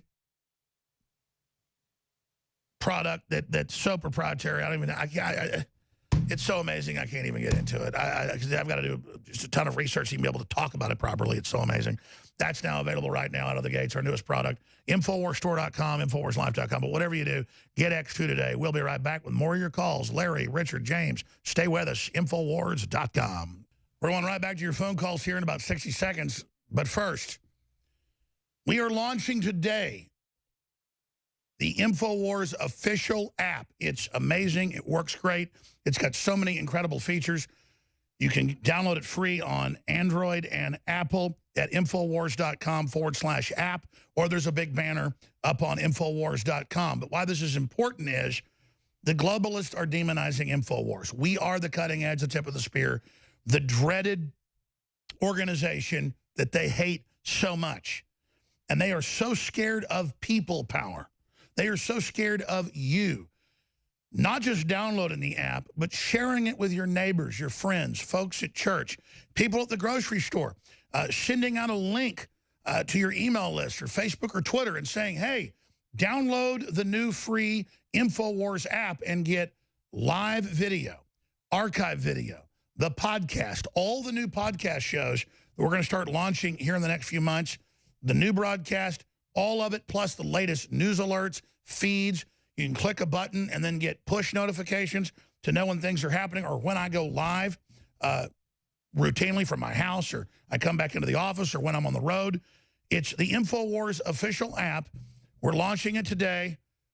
It's at Infowars.com/app, or there's a big banner right on the right-hand side of the page on Infowars.com, Newswars.com, and PrisonPlanet.com. There's a lot of features like listen in the background to have the show on during any activity. The video can be switched right to video, not just go to the audio function. A list of the latest shows, live notifications when we're going live, support the show, spread the news, both in and outside of the app, see current super sales and browse the InfoWars store and get specials that we alert you to there via the app as well, that are the biggest specials we do.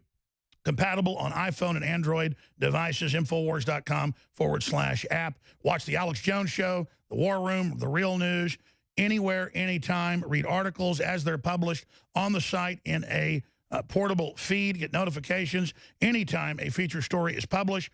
Favorite and save articles to read later when you have time. Go back through your article history to reread favorites or pick back up where you left off. There is so much more. Just check it out for yourself right now at Infowars.com/app. And then please send that link out or show people the app. And that's how word of mouth will get 4 or 5, 6 million people like we got on the old app we launched 6, 7 years ago that was just audio only. Remember that one? That doesn't work on a lot of new phones. And there's hundreds of fan systems out there as well. They're all great. We don't try to block people launching their own InfoWars apps. We just want to get the word out. But this one really is a great app. Works a lot better than the last one that we launched. We've dealt with a lot of issues, obviously, in the tech companies and things with InfoWars. You can imagine in this political climate, trying to get service out there. We've dealt with a lot of things. I'll just leave it at that. Everyone can probably imagine. And then imagine what Trump's going through when he's trying to implement things and do things. But I got to tell you, he talked about vaccines being dangerous. He talked about he thinks they give them too many. At the same time, too young. The Japanese don't even let you give vaccines till 18 months. But that is really his big failing because he knows good and you know what well. And I agree with the last caller. And that actually makes me angry at Trump. And we need to be angry when he's wrong. But I am so thankful Hillary's not there that that's why we're discussing this. That's why we're having this discussion right now. Okay, Randy says Trump is hypocritical hiring foreign workers. Then we'll go to Larry, Richard, James, and everybody else. But Randy, he brags during the campaign. The media what the media says about him isn't true. It's like super right-wingers got mad when he was inclusive to gays and others at the inauguration, and before that at the whole confirmation when he got the nomination in Cleveland. He never said he hated gays. The media just said that. He never said he hated Mexicans and they were all criminals. He said, I want to make it easier for people that aren't criminals to come in and actually take jobs where companies need it, but not at the expense of American workers. You're not going to be a criminal with a big rap sheet. And so it's the same thing. Of course he owns a bunch of hotels. He talked about it in the debates. He says, I've got hotels with tens of thousands and golf courses with foreign workers.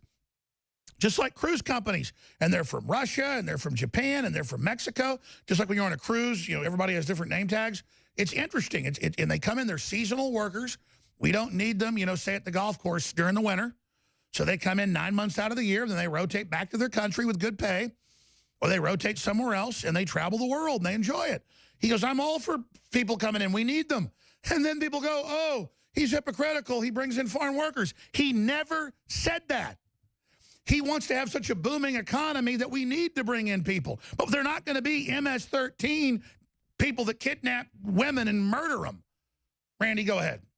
Well, you know, the way I see it is there's a lot of kids that need work. And, you know, for $12.63 an hour, I imagine you're going to get all kinds. But I got to say one thing.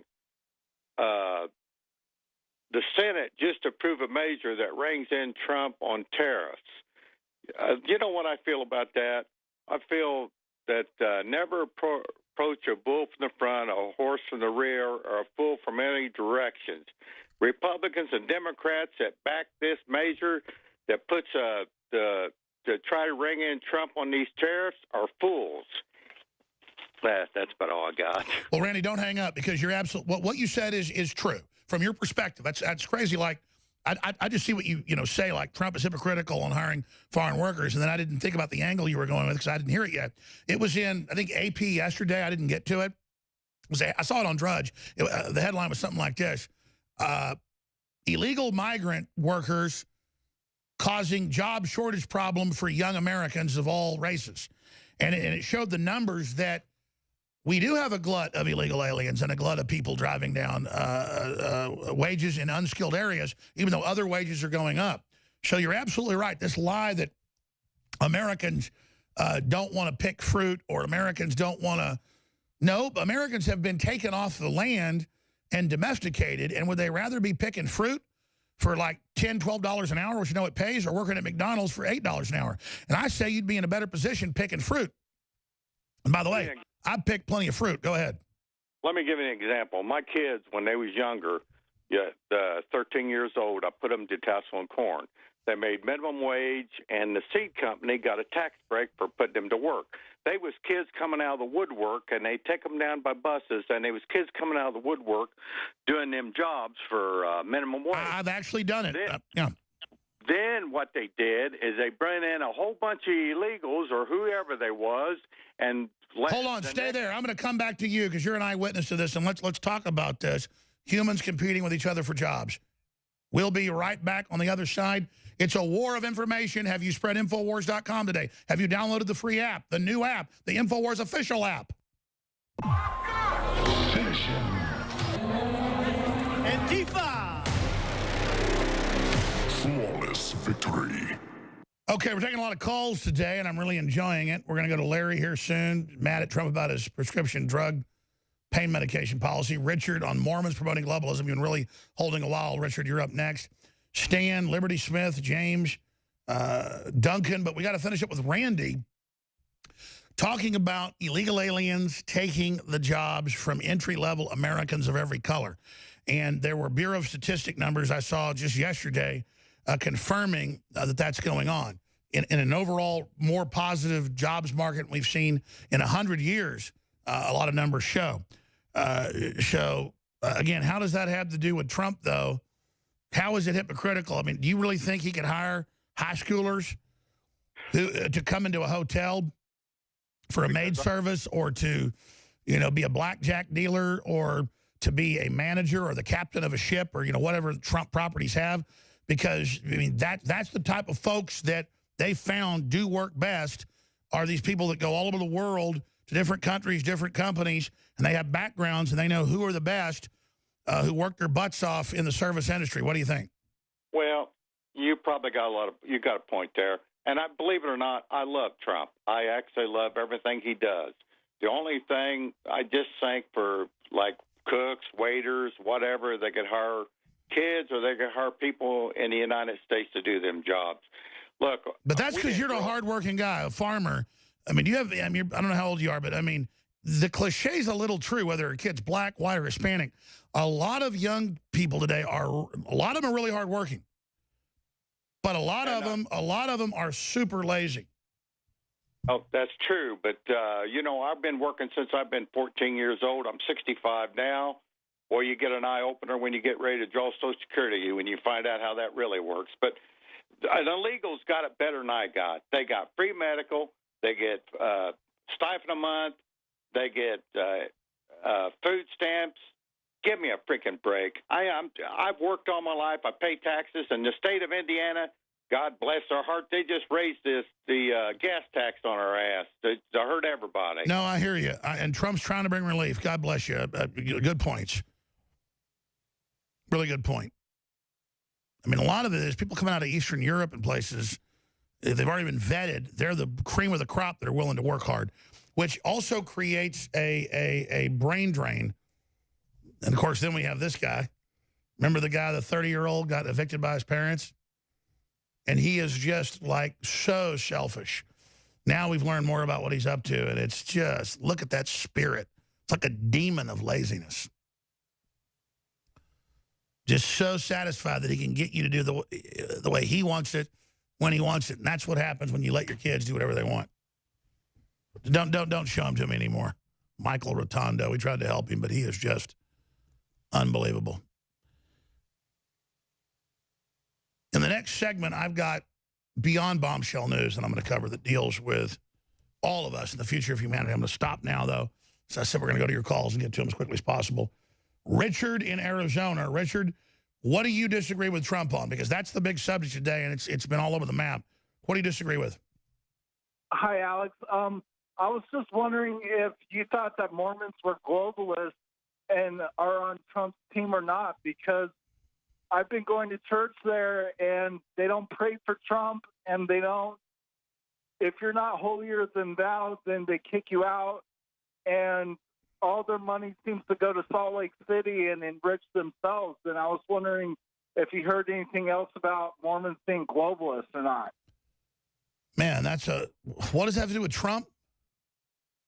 They don't pray for Trump. Like, if you mention Trump at church, they shut you out. Well, Mormons started out being real right-wing, and there has been a lot of leftists getting in there. And I mean, I'm not a Mormon, so I really can't sit there in the Church of Latter-day Saints and give you the whole perspective. I know a lot of our listeners are conservative Mormons, and, you know, a lot of Mormons were involved exposing the whole globalist conspiracy. So I don't want to say they're globalists, but I think they threatened the globalists with their political views and ideas from what I saw. It was an over-representation of Mormons in the John Birch Society and exposing communism and the New World Order. And so I think the globalists have made attempts, and clearly that's what's going on, to try to infiltrate it. They've done that to all the major seminaries, all the major churches. You know, I'm not really able to speak to that because I think it's such a complex issue. But, I mean, you're there. A lot of churches get threatened and told, we'll take away your 501c3 tax exemption if you endorse the president. Well, no, you as a Christian can say, I like this person. You just can't then do, like, political fundraising or whatever. But that's even if you're 501c3. Under the First Amendment, if a church hasn't gone under the 501c3 trick of becoming a charity, you can then endorse presidents, endorse candidates, you name it. And Trump has been moving to try to get rid of the rules that the Democrats and LBJ put in to where churches can actually go back and be real churches again. So, I mean, I'm not informed enough to speak to that. I think the Mormons, like any other group, you know, have cliques, and I've seen, you know, some of the Mormons, you know, were fighting Trump. They had a plan to try to deny the delegates to him. But I just think it's like Israel or anything else, or the Catholics. You can't look at what one Catholic's doing or what one group of Mormons are doing or this, and then kind of say it's the whole group. I mean, what do you think? I just think that they're set up as a globalist institution. And if they just opened up just a little bit to let their members do the good work that they do every day, that they wouldn't be so centralized. It's like money before Bitcoin. Now money's decentralized. There's no central power. So if they decentralize their structure, it would be worldwide, and it would be good, and it wouldn't be a globalist institution. Well, the World Council of Churches is trying to take everything over. So there's the whole ecumenical movement, super bad news. I appreciate your call, Richard. All right. Who's up next here? Larry in Missouri, Trump policies on pain medication. Go ahead. Hi, Alex. I am so upset at Donald J. Trump.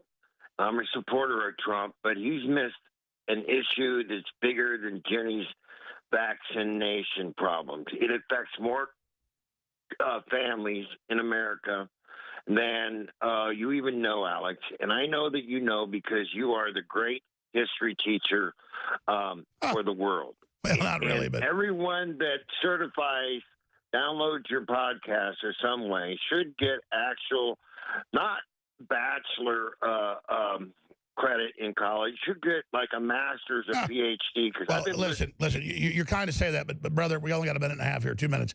What is your point? Is it on the opioids or what are you saying? Well, I'm an ex-Olympian, ex-high school athlete, ex-pro athlete, and I broke 38 different bones 146 times, and I don't fit the paradigm. They were giving me too many pain pills. I admit it. But they've cut down 90% of my pain pills. I'm suicidal. I'm ready to move to Canada or go to Canada and get 90 days supply legally. And you have not brought this up. And people are dying. I know 9 policemen in Kansas City that are snorting heroin because they can't get pain pills. And all these people, they've cut everybody off. It took 13 inches worth of medical records, 21 films. Well, listen, here's the deal. Here's the deal. I know you're saying it's the biggest crisis on earth, and I'm sure for you it is, but half the women getting breast cancer or half the women being sterile or 1 in 2 people being autistic, I think it's all being mentally retarded is going to be bigger than the pain pills. They flooded synthetic hillbilly heroin everywhere. But let me come back and finish with you on this. It's important. I understand for you it's important, but the thing is the abuse is the issue. And so Trump's cracking down on it because it's gotten so many people addicted and hurt and so many overdoses. But we'll come back after this quick break. Stay with us, Infowars.com.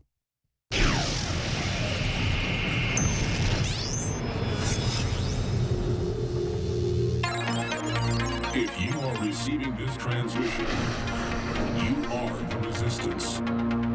Tomorrow's news today. By the way, everybody's heard about this big Roe v. Wade movie that's been shot in secret in New Orleans.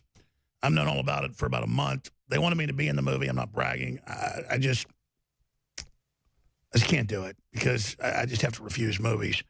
But Roger Stone, a bunch of other folks are in it, and a lot of big actors. He's got an actress exclusively who's in the film on about the sabotage, the way the left tried to block it, all of it, but the film has wrapped. And so you're going to get a first look at Roe v. Wade coming up with Roger Stone. And it's got a whole bunch of folks in it, obviously, but not just Mr. Voight, but so many others. So the Telegraph is reporting on it. It's a really hot film in the news. The left's been reporting on it, trying to sabotage it, so Roger Stone will break that down for you. Now, I just can't say I'm not going to be in movies and then be in them. You know what I mean? It's documentaries, maybe. And they're nice folks to invite me to be in it. And I'm not saying that to act like I'm cool. I'm just, when you got news like this, and I'm going back to your calls, that's all that really matters.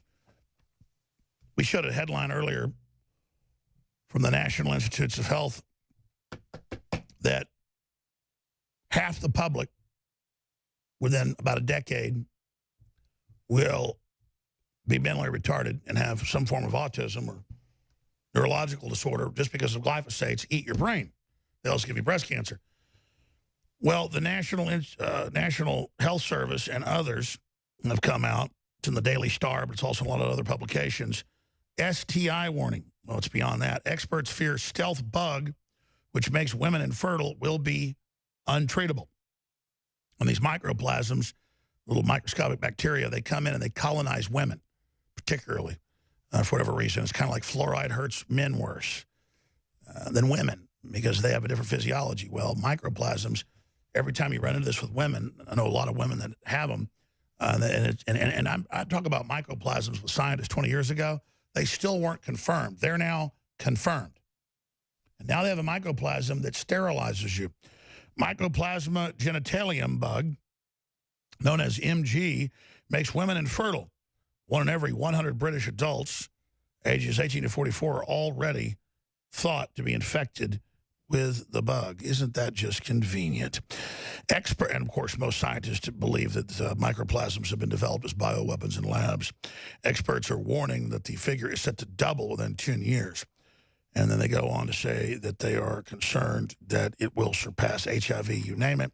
It goes in and attacks the womb, the uterus, scarring it, basically creating endometriosis, and is a bioweapon, whether from nature or man, that sterilizes you. So thought I'd just tell you about some of that, ladies and gentlemen. Briefly, because I need to plug this. We got so many affiliates, so many new stations picking up the radio/TV transmission that I need to cut a whole bunch of liners today for stations. But here's just some of the new stations. Radio affiliate, West Plains, Missouri, KWPM 1450 AM. There's the Alex Jones Show, the Ozarks News Radio, radio.com. Ozark News Talk, radio.com. TV cable affiliates we just got this week. Ridgecrest, California, InfoWars TV now on Cable 1, Channel 21. We like going to that basic cable. That's where the audience is. Via KGZN TV on Channel 21. Very excited about that. KZGN.net. KZGN.net. Boise, Idaho. InfoWars TV now on Cable 1, Channel 64 via Treasure Valley Community Television. In Mountain Home in Harrison, Arkansas, InfoWars TV now on Ritter Cable Channel 26.7 via Homestown Television. InfoWars TV now on Natco Cable Channel 33 via Hometown Television. InfoWars now on Digital Antenna Channel 26.7 via Hometown Television. And I'm having to start reading these every day. That's how many affiliates we're getting. All very exciting. None are too small, none are too big. We love everybody. And the big thing is you find us on local TV, tell folks about it. That's how we win the war. Try to censor us off the web? Well, we're going to expand everywhere. Don't you worry. 400-plus TV stations, 80-plus cable stations, some giant, some small. Doesn't matter. It's beautiful. All right, who was I talking to? We're talking to Larry about policies with medication. You know, opiate use and opiate addiction has climbed dramatically. And I can see how you think Trump really telling the drug companies, stop lying and saying this stuff isn't addictive and, you know, cutting it back could really make you move somewhere else. I understand pain can be incredible and managing it is really, really a big problem. But at the same time, these drugs are also very, very, very, very addictive. And so, you know, how do you think Trump balances that out? Well, Alex, first of all, you're a numbers guy. You're the history guy. I listen to you 3 or 4 times a day. In the background, I don't drink. I've never failed a drug test. I've been on pain meds since I was 12 years old, 48 years. So they are addictive, but we were taught on the U.S. ski team how not to get addicted. But I just ordered BioEase, but of course someone stole it. So I hope being on the hold for 2 hours, I could get my BioEase because I'm still trying to get my police report. But I take over. Absolutely. Well, you can always call if you get your stuff stolen. We'll mail you some more. But BioEase is turmeric, a well-known anti-inflammatory. Ours is 95% curcumin in level, which is unprecedented. So yes, I'll put you on hold, Larry. We'll get your address and name and everything, and we'll send you a bottle of BioEase. So thank you so much. God bless. That's another good point. It's not going to work as good, obviously, as opiates, but, you know, turmeric, they've got ginger root. There's just a lot of things. And I understand pain can be really serious. So it's a problem. I hear you. All right, who's up next here? We have put blinders on with Trump. And then we've also got Stan, let's talk about exposing 9/11 will not cause a civil war. We've got Duncan, says follow up on the vaccine call. Let's continue with the depopulation situation and talk to Duncan in Idaho. is that a nom de plume? Because Duncan, Idaho is the bodyguard of Paul Atreides in the original Dune book, not the cheesy movie, but the book's excellent. The first book, it gets a little esoteric and weird after that. But is that a nom de plume? Is that a pen name, Duncan? No, that's my name. My dad gave it to me. I'm just a simple farmer in Idaho. I understand. So you are Duncan, Idaho. All right, go ahead. I'm in Duncan. My last name's Ferris, Alex. I'm I know. I was just having fun with that. I got you. Hey, I enjoyed the calls from James and also Jenny about the vaccination. Yes, sir. I just want, during your conversations, you say, what do we do? What do we do? There's a Supreme Court case from 1901, Associate Justice John Marshall Harlan, Downs versus Bidwell, said two national governments exist. One to be maintained under the Constitution with all its restrictions, the other to be maintained by Congress outside and independent of that instrument. And as I'm sure you're aware, President Dwight D. Eisenhower, when he referred to the military-industrial complex, usually referred to it as the military-industrial congressional complex.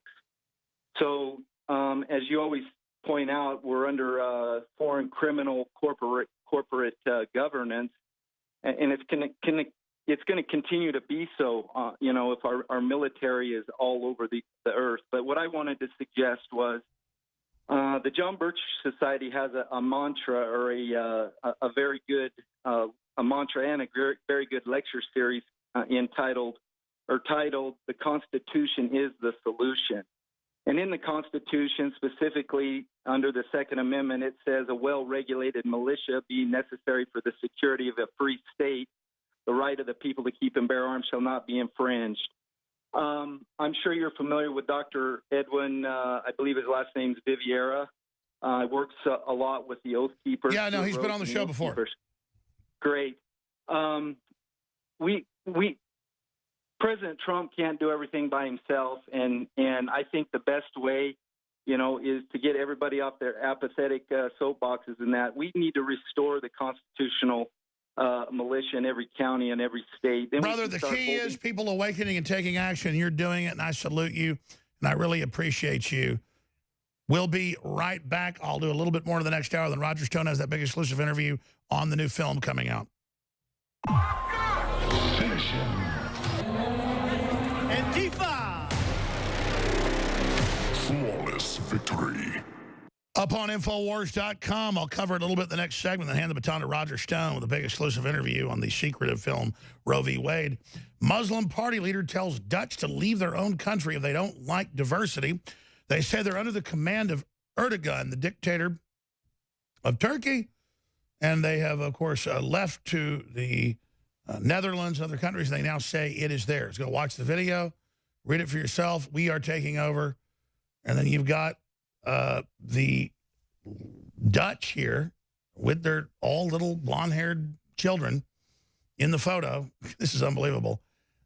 Being taught to submit to Islam. The public schools take them to the mosque. This is the public school doing it, and have them then get on their faces and submit to Islam. It's great that these kids are learning about other cultures while they visit the Middle East. Oh, wait. It's Holland.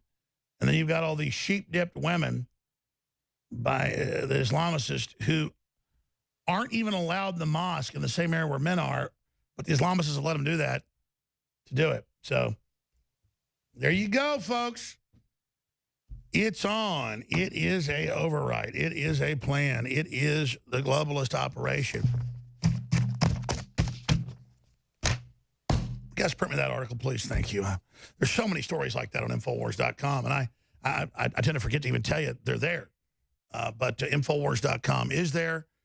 News Wars is there. Prison Planet is there. And the establishment is working around the clock to try to block us and shut that down. So when you download the free new official Infowars app at Infowars.com/app, works really great. It's live feeds, audio feeds, news feeds, updates, you name it. And when you share it, that's how we get around the censors. So please check it out today. Infowars.com/app. Okay, James, Louisiana. Go ahead. Thanks for holding. What's your take on Trump? That's your take on him, huh? All right. Thanks, James. Appreciate the call. I guess I held Duncan over and forgot I was doing that. So it's all kind of a train wreck here. Duncan, what was your point, though, on the vaccines? Okay, Duncan's gone. Definitely, Alex. Definitely, we need to hold Trump's feet to the fire there. But getting back to solutions, any way of having Dr. Edwin Vivier on again as far as reestablishing? Yeah, I probably had him on 20 times. We can have him back on. In fact, that's one of the regular guests we used to have on. I have all these regular guests, and I just kind of forget about it over the years. They never come back on. But, yeah, that's the plan, Duncan. Thanks a lot, buddy. Anything else? Thank you. I love your heart, Alex. You're a good man. Well, I'm trying, brother. Some days I don't really get tired. Some days I'm just kind of like, you know, I see everybody, not everybody, but a minority of folks bitching at me about Trump or complaining about things. And I'm just like, no, I mean, I get we want things to even be better than what Trump's doing, but they're trying to take Trump out. And if they get rid of him, we'll go from getting this much done, you know, 95% to nothing. The reverse, in fact, a negative. And so I'm saying, yeah, push Trump towards the good policies. Absolutely. That's what we did. But at the same time, you've got to defend Trump because they are frothing to take him out. And, you know, quite frankly, it's a good talking point, and it's true. I mean, Germany is deep in bed with Russia for its energy. Russia wants to be friends with Europe. The EU is Europe's threat. So Russia's given them incredibly cheap gas. Incredibly cheap gas. Natural gas. They're the biggest producer of it in the world. And so Trump can point at Merkel, who's calling him a Russian agent, and checkmate her. But it's kind of a cheap trick because it doesn't matter. We need more resources. We need commerce. We need to work with people. We need to have incredible tourism in America and incredible tourism in Russia and incredible tourism in Mexico and Europe and China and areas of Africa. We don't need to blow up civilization like Hillary and the globalists did. That's the big thing they do. Welcome to your life. There's no turning back. Roger Stone is about to take over. He's got big exclusive on the very secretive filming and production of the Roe v. Wade film in New Orleans and other areas that's gotten so much leftist attention and attempts to sabotage it. That's coming up with Roger here in just a few minutes. First off, though, this new story is on Infowars.com, and it's very illustrative of everything we're talking about. So I suggest everybody get it and share it because you're awake, but other people aren't. Muslim party leader, the main Muslim party, financed by Turkey, Erdogan, the individual over there, is financing this, trying to control all the Muslims in Europe and welding them into a coalition he controls. Muslim party leader tells Dutch to leave their own country if they don't like diversity. He's told them that they should get lost. The leader of the Muslim DENK party in the Netherlands has caused controversy by telling Dutch citizens to leave their own country if they don't like the increasing number of Muslims, migrants populating Dutch cities. And the cucked leftist public schools force children to go to mosque and worship Allah. But there's no trips to churches. We actually have a photo. So this is the genocide of Western and Christian culture. He went on to say, if they don't like a changing Netherlands in which people with different cultures live. Oh, but we can't go to Turkey and be Christian and set up our own thing, or we can't go to Saudi Arabia. Oh, I get it. You're leaving your place to colonize us. I get it. If they don't like the changing Netherlands in which people with different cultures live, like Muslims now live in cities in the Netherlands, they should get lost. Tunahan Kuzu said during an interview. Anti-mass immigration politician Geert Wilders responded to Kuzu by telling him he should go home to Turkey.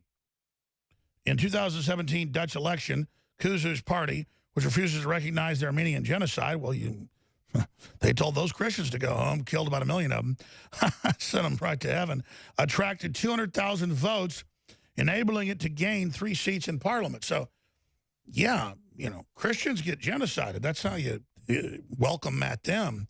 A Muslim welcoming center for Christians is death. What, at least under their system. What Kuzu is specifically referring to when he speaks of a changing Netherlands remains unclear. Maybe he's referring to how every year 1,000 underage Dutch girls are trafficked into sex slavery by pimps with migrant backgrounds. Maybe he's referring to school children being indoctrinated into the new diversity-friendly environment by being made to pray at mosque. Let's put that on screen, please. Maybe he's referring to graffiti scrawled on the wall of primary school that read, "Cancer, Wilders is gonna die," and a reference to the anti-immigration politician, "Attack Jews, kill all Jews, Jews gonna die," or the term ISIS. Maybe he's referring to the fact that violent homophobic attacks on gay people in Holland by Muslim migrant youth are increasing. Maybe he's referring to the fantastic economic benefits that Muslim migrants bring to the Netherlands, like the 85% of the refugees who remain unemployed and on welfare since they arrived in 2014. Maybe he's referring to Holland and Turkish population who occasionally stage riots in support of Islamist dictator Erdogan. In any case, the message is clear. Get on board with the new way of doing things or get out of our country. Roger Stone's taking over, my friend. A lot of news on Trump and standing up for the U.S. and more. Latest on Kavanaugh. So much more with the former head of the Trump campaign and Trump wingman of 40 years. If these hills could talk. Roger Stone. Thank you, Alex. I must say, I think the beard is looking great. This whole Abraham Lincoln thing is really working. And I get a lot of texts and email messages on it. People mention it to me. Your viewers really like it, I must say. It's more of a Ulysses S. Grant thing, but it's really working. It's kind of funny. I look like across between Ulysses S. Grant, I was thinking, and who was the second command Mormon? Because they made a whole meme of me and Brigham Young. And Yes. so when I grew the beard, I looked like Brigham Young. It's yeah, there's a little Sebastian Cabot in there as well. Well, you're very nice, my friend. It's very good. So, Alex, we have uncovered an extraordinary scandal in which two royally protected British billionaires, both of them members of the Queen's Privy Council, which is essentially a protected royal class, billionaire investors, partners of George Soros, have managed to obtain control of 90% of the electronic computerized voting machines in the United States. Wow. These two aristocratic partners of Soros have been heard in the posh clubs and private gambling parlors of London talking about their ability to bend American elections. What's interesting is that they didn't acquire Smartmatic, Sequoia, Diebold, ES&S, Dominion, and Hart Intercivic, who control 90% of the electronic computerized voting machines in the United States. But their strategy was to sell them all the exact same software, which is exclusive to the Brits. Thus, they control the count. It is a $1 billion enterprise, and I think the president should bring it up with the British government, because it appears to me to be potentially, at least, interference in American elections. And now the two aristocrats are Lord Mark Malloch Brown, who is that gentleman right there, who is said to be a real favorite of the Queen, and his partner, Sir Geoffrey Patty. Now, there is Geoffrey Patty.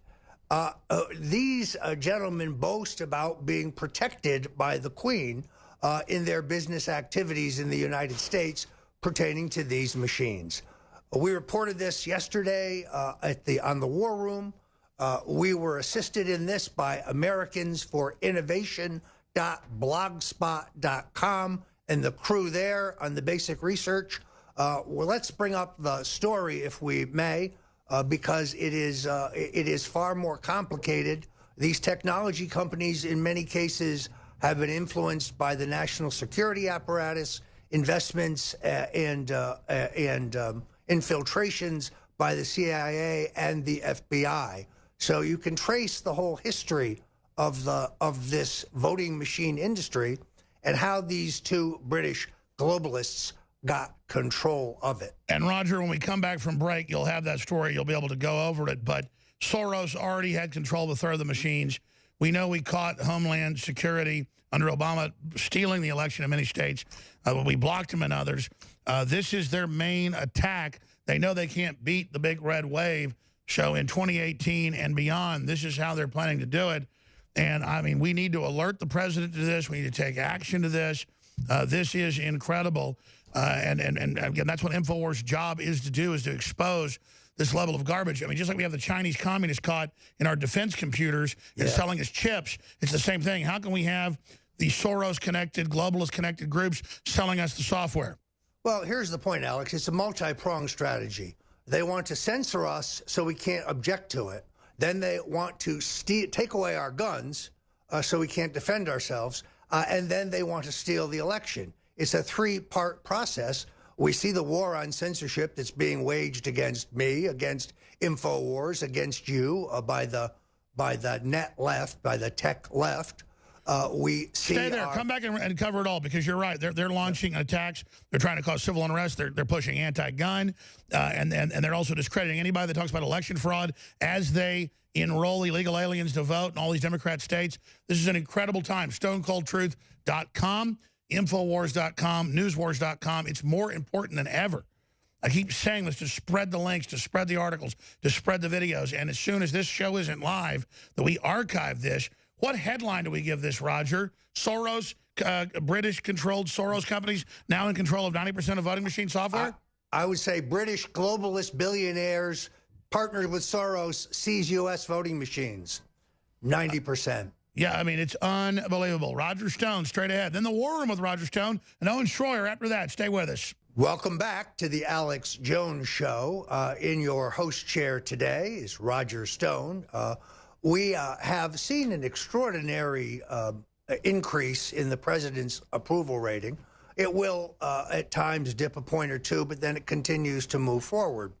A recent poll that I saw showed that he has really broadened his support among union members. I think this is because of his trade and tariff policies and the fact that the administration has created 1 million new jobs since Donald Trump became president, 223,000 in May alone. Despite the fact that the administration backed the recent Janus decision that pertains to union dues and whether non-members can be collected from, which affects about 5 million of the 7.2 million union members in the country, the president's support among union members has risen. Now, there have been rumblings from some of his economic advisors and from the White House that he may reconsider his earlier position pulling America out of TPP. This would be a catastrophic mistake, not only because it violates the president's principles, but because it would also, in my view, cost him these union voters, mostly white Catholics in swing states like Michigan, Pennsylvania, Ohio, and Florida, where I think he would lose support. I want to thank you for joining us here at the Alex Jones Show, but also remind you that we are completely and totally listener and user supported. We're fighting an extraordinary war against internet censorship. The manipulation of my personal Facebook, the Stone Cold Truth Facebook, the Stone Zone Facebook page. I, of course, am banned from life from Twitter, pending a lawsuit, which is taking shape. I said when Twitter banned me for life that I would sue them. Then I decided to lay back and let others rush forward in a bunch of lawsuits, the grounds of which I questioned could be successful. Most of them, First Amendment oriented, were dismissed. But one lawsuit survived, one based on business principles and contract law that appears to be promising. I know that Milo and dozens of other conservative voices are prepared to join me in a lawsuit, but it must be a lawsuit against Twitter that has the potential to win. And I think we have found such a legal issue. So, but Twitter is among those who are kneecapping conservatives and who are silencing our voices. It is insidious, for example, in the sale of my book, Stone's Rules, which, by the way, you can get at the Infowars.com store right now for $22.99. And if you will send it to me personally, if you get it on the Infowars.com store and include your shipping receipt, I will gladly sign it and send it back to you at my own expense. If you, of course, want to include postage, that would be fine as well. This is an offer only for those who can buy at InfoWars and include their InfoWars receipt, but it is my privilege to do this. I signed about 80 books last night and took them to UPS. The book has done quite well, despite the fact that Facebook, whenever I attempt to post a paid promotion utilizing any link to purchase the book, immediately rejects the ad as being political advertising, which quite clearly it is not. This book doesn't have an ideological bent. You can certainly tell my politics by reading it because my anecdotes are about my own experiences, but you could be a Bernie Sanders progressive and benefit from this book. You could be non-political and benefit from this book. You can be a fervent Trump supporter and you will enjoy this book. Whether your chosen field is business or the arts or technology or agriculture, whether it is politics or media, these are the rules of the road, the lessons of life that has been compared to Sun Tzu's classic Art of War. But it's more than that. It's how to dress. It's how to take care of your clothing. It's what you need to know about automobiles, about dining, and of course, for the young man, how to build a serviceable wardrobe at a reasonable price and take care of your clothing. How the impression you make based on the way you are dressed and the way you are groomed is how you show yourself to the world. These are my rules of the road.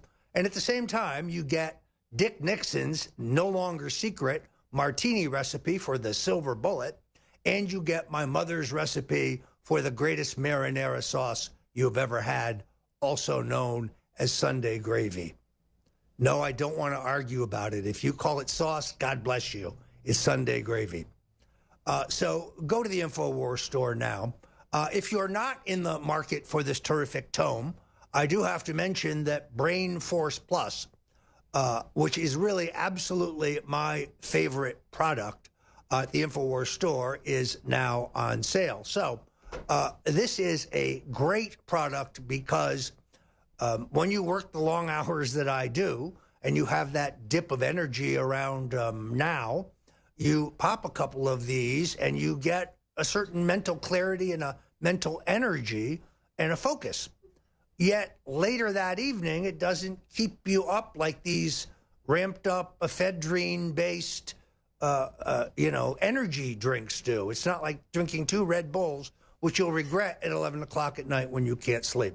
So let me recommend you take advantage of this terrific special. That is a great price, and it is absolutely true. I think Owen Shore would agree with this. The War Room would be impossible without this great product. Now, it is amazing to me watching the coverage of CNN of the president's trip abroad and the attempt in their crawl, in their headlines, in their chyrons to depict Donald Trump as a stooge of Vladimir Putin. The president goes there and he urinates all over Putin's largest economic deal, the most important thing he's working on, yet CNN wants us to believe that Trump is in Vladimir's pocket. The bias of their coverage, it just knows no bounds. In other words, they've stopped even pretending to be a news network. Their headlines and their crawls are so acerbic and so partisan. You're on the Alex Jones Show. I'm Roger Stone. Coming up is the actress Mindy Robinson, who tells us the inside story on Roe v. Wade, a movie that has just wrapped production and will be out in January. Hollywood is freaking out about this movie. Left-wing unions tried to kill it, but it's coming, and it's a blockbuster. Right here, exclusively, Mindy Robinson on The Alex Jones Show. So stick with us. Hit the website at Infowars.com to hit the store and look at Stone's rules or our selection of T-shirts or nutraceuticals that can make you perform at peak levels. Welcome back. I'm Roger Stone, and you're on The Alex Jones Show. I read a great tweet yesterday from Dr. Jerome Corsi, who is the Washington bureau chief for InfoWars, in which he protested the fact that Paul Manafort is incarcerated in total lockdown, in isolation, in a maximum security prison, when he has not yet been convicted of any crime, in solitary confinement in a space the size of a closet, which it can break a man over time. He still has 3 weeks to go until his trial. Yet the Awan brothers, 2 Pakistanis, break into the House computer system over 5,000 times, steal money, steal data, steal secrets, yet they serve not a day in jail, despite the fact that they try to flee the country with money. There's a certain lack of justice here in this situation. And therefore, I ask every American to think about the tactics being used by the Office of the Special Counsel in their treatment of Manafort, who has yet to have his day in court. You see, they would like him to plead, not now because they want him to roll over, but because they don't want to reveal the extent of the surveillance on him and how it was established through a FISA warrant. The same is true in my case, where I have recently learned from credible sources that the surveillance on me began much earlier and was much broader than I had originally thought. I have filed Freedom of Information Act requests with over 30 different agencies of the government. I've gotten a response from virtually all of them, but they are empty-handed, telling me that they'll look, but it could take years, or in other cases telling me I'm not entitled to what they have. A FISA warrant can only be levied against a U.S. citizen if they're actively engaged in espionage on behalf of a foreign power against the United States. It is abundantly clear that the Obama administration, as reported by the New York Times on January 20th of 2017, targeted Manafort, myself, and Carter Page for warrants because of our connections to the Trump campaign. The page 1 New York Times headline says, wiretap data used in probe of Trump aides. That headline would change in their online version. Ed Klein also records the government's efforts to get FISA warrants against Manafort and myself in his epic recent book. So I have no choice but to move forward. There are certain preconditions for a tort suit against the government pertaining to civil rights violations, in this case, the invasion of my right of privacy. And such a lawsuit will not be fast. But there is no question that I was under surveillance, as were others, for completely political purposes. I have no foreign clients. I don't have substantial foreign phone or mail traffic. I have traveled out of the country twice in the last 5 years or less. So it is an extraordinary that Mr. Rosenstein is essentially refusing to hand over to the Congress, a co-equal branch of government, the very documents regarding the subject we're discussing. It's also extraordinary that Mr. Rosenstein himself personally signed to extend one of these politically motivated warrants. Thus, I would argue that Mr. Rosenstein has a conflict of interest, and he should either resign or recuse himself, or the president should terminate him. It is absolutely clear that Devin Nunes and the Republican majority understand the FISA warrant issue. The fact that Mr. Mueller does not want to disclose it in discovery at the Manafort trial and is claiming even today that Manafort was never under surveillance, that's been contradicted by Cheryl Atkinson and many other mainstream reporters based on solid reporting. In the fact that Mr. Rosenstein is risking his career to cover up the use of the FISA warrants means that the deep state understands that we're on to the fact that they use the power and the authority of the state and its intelligence apparatus to spy on the Republican candidate for president, to infiltrate his campaign, and to have an insurance policy, as Peter Strzok put it, to ensure that Trump could be removed if something went wrong. The New York Times and the Washington Post would like us to believe that Professor Stephen Halper reached out to young Trump volunteers who had some campaign access, paid their expenses in some cases, not because he was looking for Russian collusion among these children, but because he wanted to plant faux evidence of Russian collusion in case the deep state had to trigger their insurance policy. Pardon me for a Marco Rubio moment. Thank you so much. It is obvious, therefore, that they have committed a crime far more egregious than Watergate, far more of a constitutional violation. In Watergate, the campaign of the president was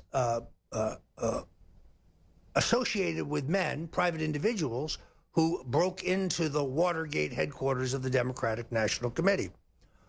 Also, men associated with the president's campaign infiltrated the campaigns of Senator Hubert Humphrey and then later Senator George McGovern. But those were private enterprises, shocking, but they pale in comparison to the use of the machinery of state to subjugate and hijack an elections, which is exactly what happened here. The Russian collusion delusion is designed to distract us from the fact that this went on. There was substantial Russian collusion in the last election, as we know. Bill and Hillary Clinton took $145 million from the the state-owned Russian energy company. Bill Clinton got a $500,000 tip for a speech to the same executives in Moscow. At the same time, John and Tony Podesta were making money from the oligarchs around Putin in banking, in gas, in uranium. So what better way to distract from the fact that the Clintons were in bed with Putin and the oligarchs around him than to point at Donald Trump? What better way to distract from the fact that you have a secret plan working with the incumbent administration to hijack the election and ensure that Donald Trump could be removed if by some miracle he won? And he did. You're on the Alex Jones Show. I'm Roger Stone. Coming up with us, actress Mindy Robinson tells us the inside story on the hot movie Roe v. Wade. They just wrapped production on this blockbuster, and they kept the entire production secret, but there were rumblings as employees who were leftists or pro-abortion quit. Union officers tried to sabotage the movie, but it is intact and it is coming to the big screen in January. Mindy Robinson, if you're not familiar with I Heart Mindy on Twitter, is a MAGA firecracker, an articulate conservative with a libertarian streak, and a real ball of energy. You're going to want to check out her Twitter feed. It's lively. And she's going to give us the inside story on why Variety, The Hollywood Reporter, the New York Times, and everyone has flipped out about this new movie, Roe v. Wade. With Anthony Kennedy's resignation, this will be much discussed. And that opening riff, a rare instrumental by the Rolling Stones, and one of my favorites, was my theme music on my old show when I had a syndicated radio show before I joined InfoWars. So we are back, and Hollywood has been roiled. The Hollywood left, the New York, L.A. connection, are up in arms over a new full production movie called Roe v. Wade. The movie, mostly shot in Louisiana, was made under deep cover with a code name 1973. And not everyone who starred in the movie knew who the other characters were. Yet, as the script was read by more and more actors, and as more and more technicians were used, word leaked out, and some angry members left the cast. The director resigned, allegedly for political reasons, because he objected to the movie's message. And Nick Loeb, who is the impresario of this entire project, stepped forward. Loeb is the dynamic young scion of the Loeb Rhodes banking family of New York. His father, the dashing Reagan ambassador to Switzerland, John L. Loeb Jr. This is a first-class production. Nick Loeb became interested in this issue when he broke up with his paramour, his fiancée, Sofia Vergara. The two of them had combined his sperm and her eggs to create embryos. He would like to bring them now. They're frozen. They're no longer together, but he sees them as life. She would like to destroy them. So they battle in court. Joining us now, Mindy Robinson, who will tell us all about why Nick Loeb has made this dynamic movie. Welcome to the Alex Jones Show. Well, thank you for having me, Roger. So that was kind of a long introduction, but if you look at these headlines, it's extraordinary how Hollywood and New York have freaked out about this movie. So tell us, what's it all about and what was it like? I still have like about a week left of filming. I'm excited. I saw a few articles. They were positive, and then the negative articles came out. And I find it kind of surprising because it's really, all it is a true story of Roe v. Wade, which everyone knows the case, but no one actually understands it. It was flimsy. Go on Wikipedia, they'll say it was a flimsy argument, probably shouldn't have been won.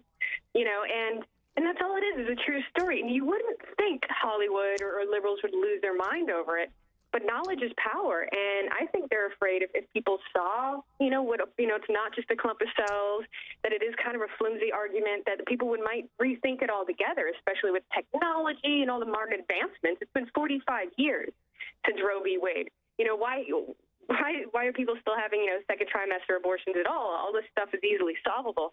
So I think they're worried about, an educated populace changing their mind on the subject, and the people on the fence seeing what it was and how snaky it was. And the true origin of Planned Parenthood itself was basically eugenics. Yes, so I think they're absolutely. afraid of the truth.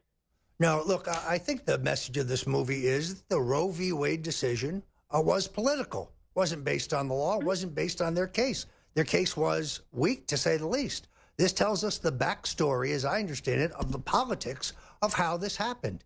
And the left doesn't like this. There are actors in this movie, actors and actresses, who are pro-choice, but understand that this is a profession. But tell us some of the stars of this production, if you can. Well, obviously we have Nick, and he's been absolutely great. Once you see how his character evolves, you kind of understand the story so much better. I don't think a lot of people realize how many people that are really in this movie, the proponents of abortion, later changed their stance. You had the invention of the ultrasound, which allowed gave a face to an unborn child.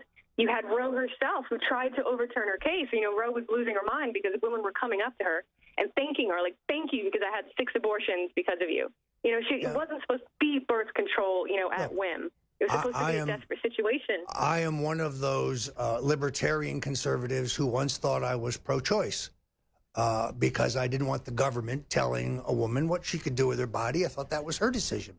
I've been forced to rethink my views, as I think so many people who were pro-abortion when they were younger, but have had some time to reflect, have done. It's amazing to me the way the numbers and the polling has changed towards a more right-to-life stance. I think this is based on the technology and the fact that you can see your baby and you can see that the baby is alive. So it's an amazing thing. Who are the stars? I know there's some. Corbin Burnson is in this movie. Steve Hoffenberg. Yeah, and obviously we've had John Voight from the beginning. He is just immense, just even in person and on film. He's just such a powerful, seasoned actor, to have, and to have people that have been vocal throughout the years. We have Stacey Dash attached. We have William Forsythe, who I love, who is a sweetheart. We've got Steve Guttenberg. I mean, the IMDb, you just go down it. You have Joey Lawrence. It's like a conservative superstar cast. And then really actors that are in it for the art, too. They're not even pro-life, but, they believe the story deserves to be told. We tell stories about serial killers all the time. How can we not tell a story with a pro-life stance? It's ridiculous. Can you tell us what part you play? Who do you play in the movie? I play Ellen McCormick. She was a pro-life Democrat that ends up, later on in life, she ran for president twice. She was the first woman to run and got Secret Service protection and matched government funds. And her only, platform was pro-life because at the time it was a death knell for politicians to pick one or the other. So they wouldn't pick.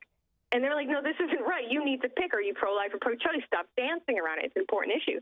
And so that's what got her as far as, what she did and stuff like that. And I'm pretty unrecognizable in the film. I won't look like my IMDb profile for sure. And she's such a strong character. And there's so much love, for saving babies and doing all the stuff. And she really brings up a lot of the good points that people aren't asking, about abortion. Why do you say pro-choice? That sounds so positive. How is that positive, So all right. It's really interesting. She's a really cool cat. All right. Well, Mindy Robinson, tell folks where they can find you on Twitter and Facebook, because your feed is always lively. I'm on Twitter at iHeartMindy. I'm on Instagram at iHeartMindy. iHeartMindy page is the Facebook. You can find me on Facebook. That's probably where all the fun happens. Red, White, and FU is my commentary show I do that's very patriotic and that kind of thing. And if anyone wants to write me, it's AmericanAFMindy at Yahoo. If you got questions, you want to know about anything, I'm a patriot. I want to see this film get made, and I want to tell a voice to the other half of America that hasn't had a voice. All right, there you go. MAGA Mindy, thank you for joining us. Thank you. I'm Roger Stone. You're on The Alex Jones Show. It is quite extraordinary to be in a situation in which there is no evidence of Russian collusion, no evidence of collaboration with WikiLeaks, no evidence whatsoever that I knew about John Podesta's email release, and you have to edit my tweet to even infer it. Yet CNN reports that the special counsel is examining my finances. Reuters reports that several of my associates have been subpoenaed to a grand jury.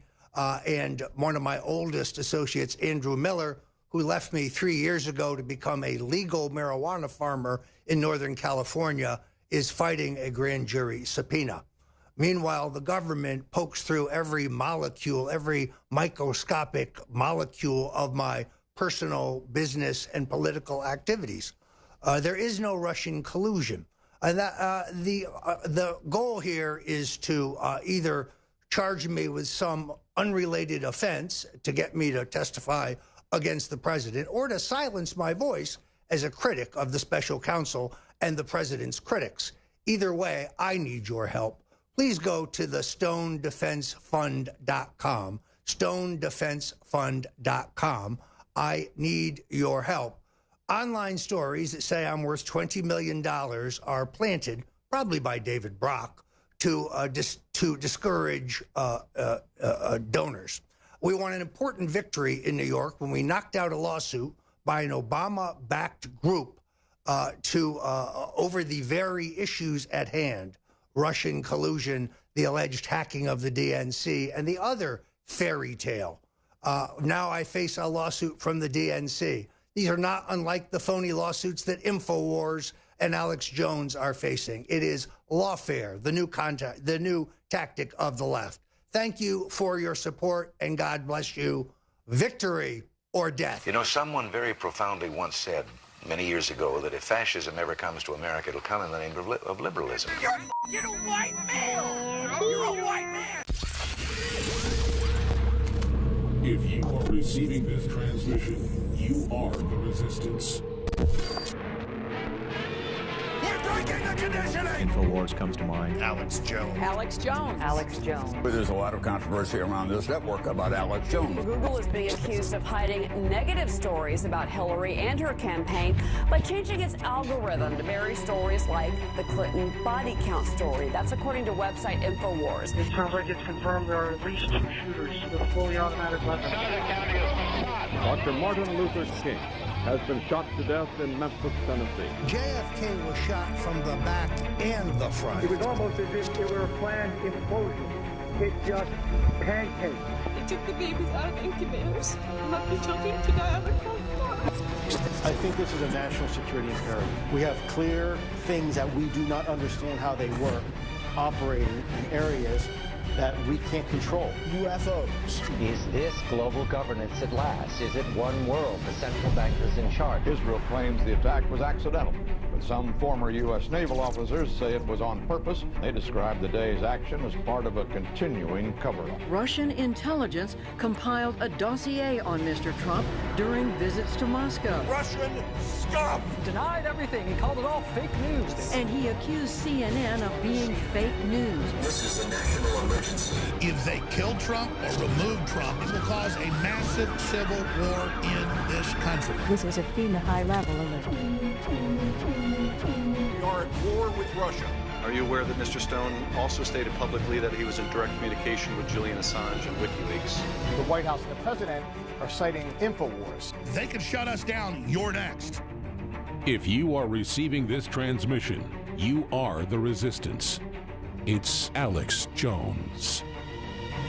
Extendawise, the latest product from InfoWarsLife.com, fuses all the known compounds that have been proven to be good for our hearts and cardiovascular system. And listen, everybody's got a heart.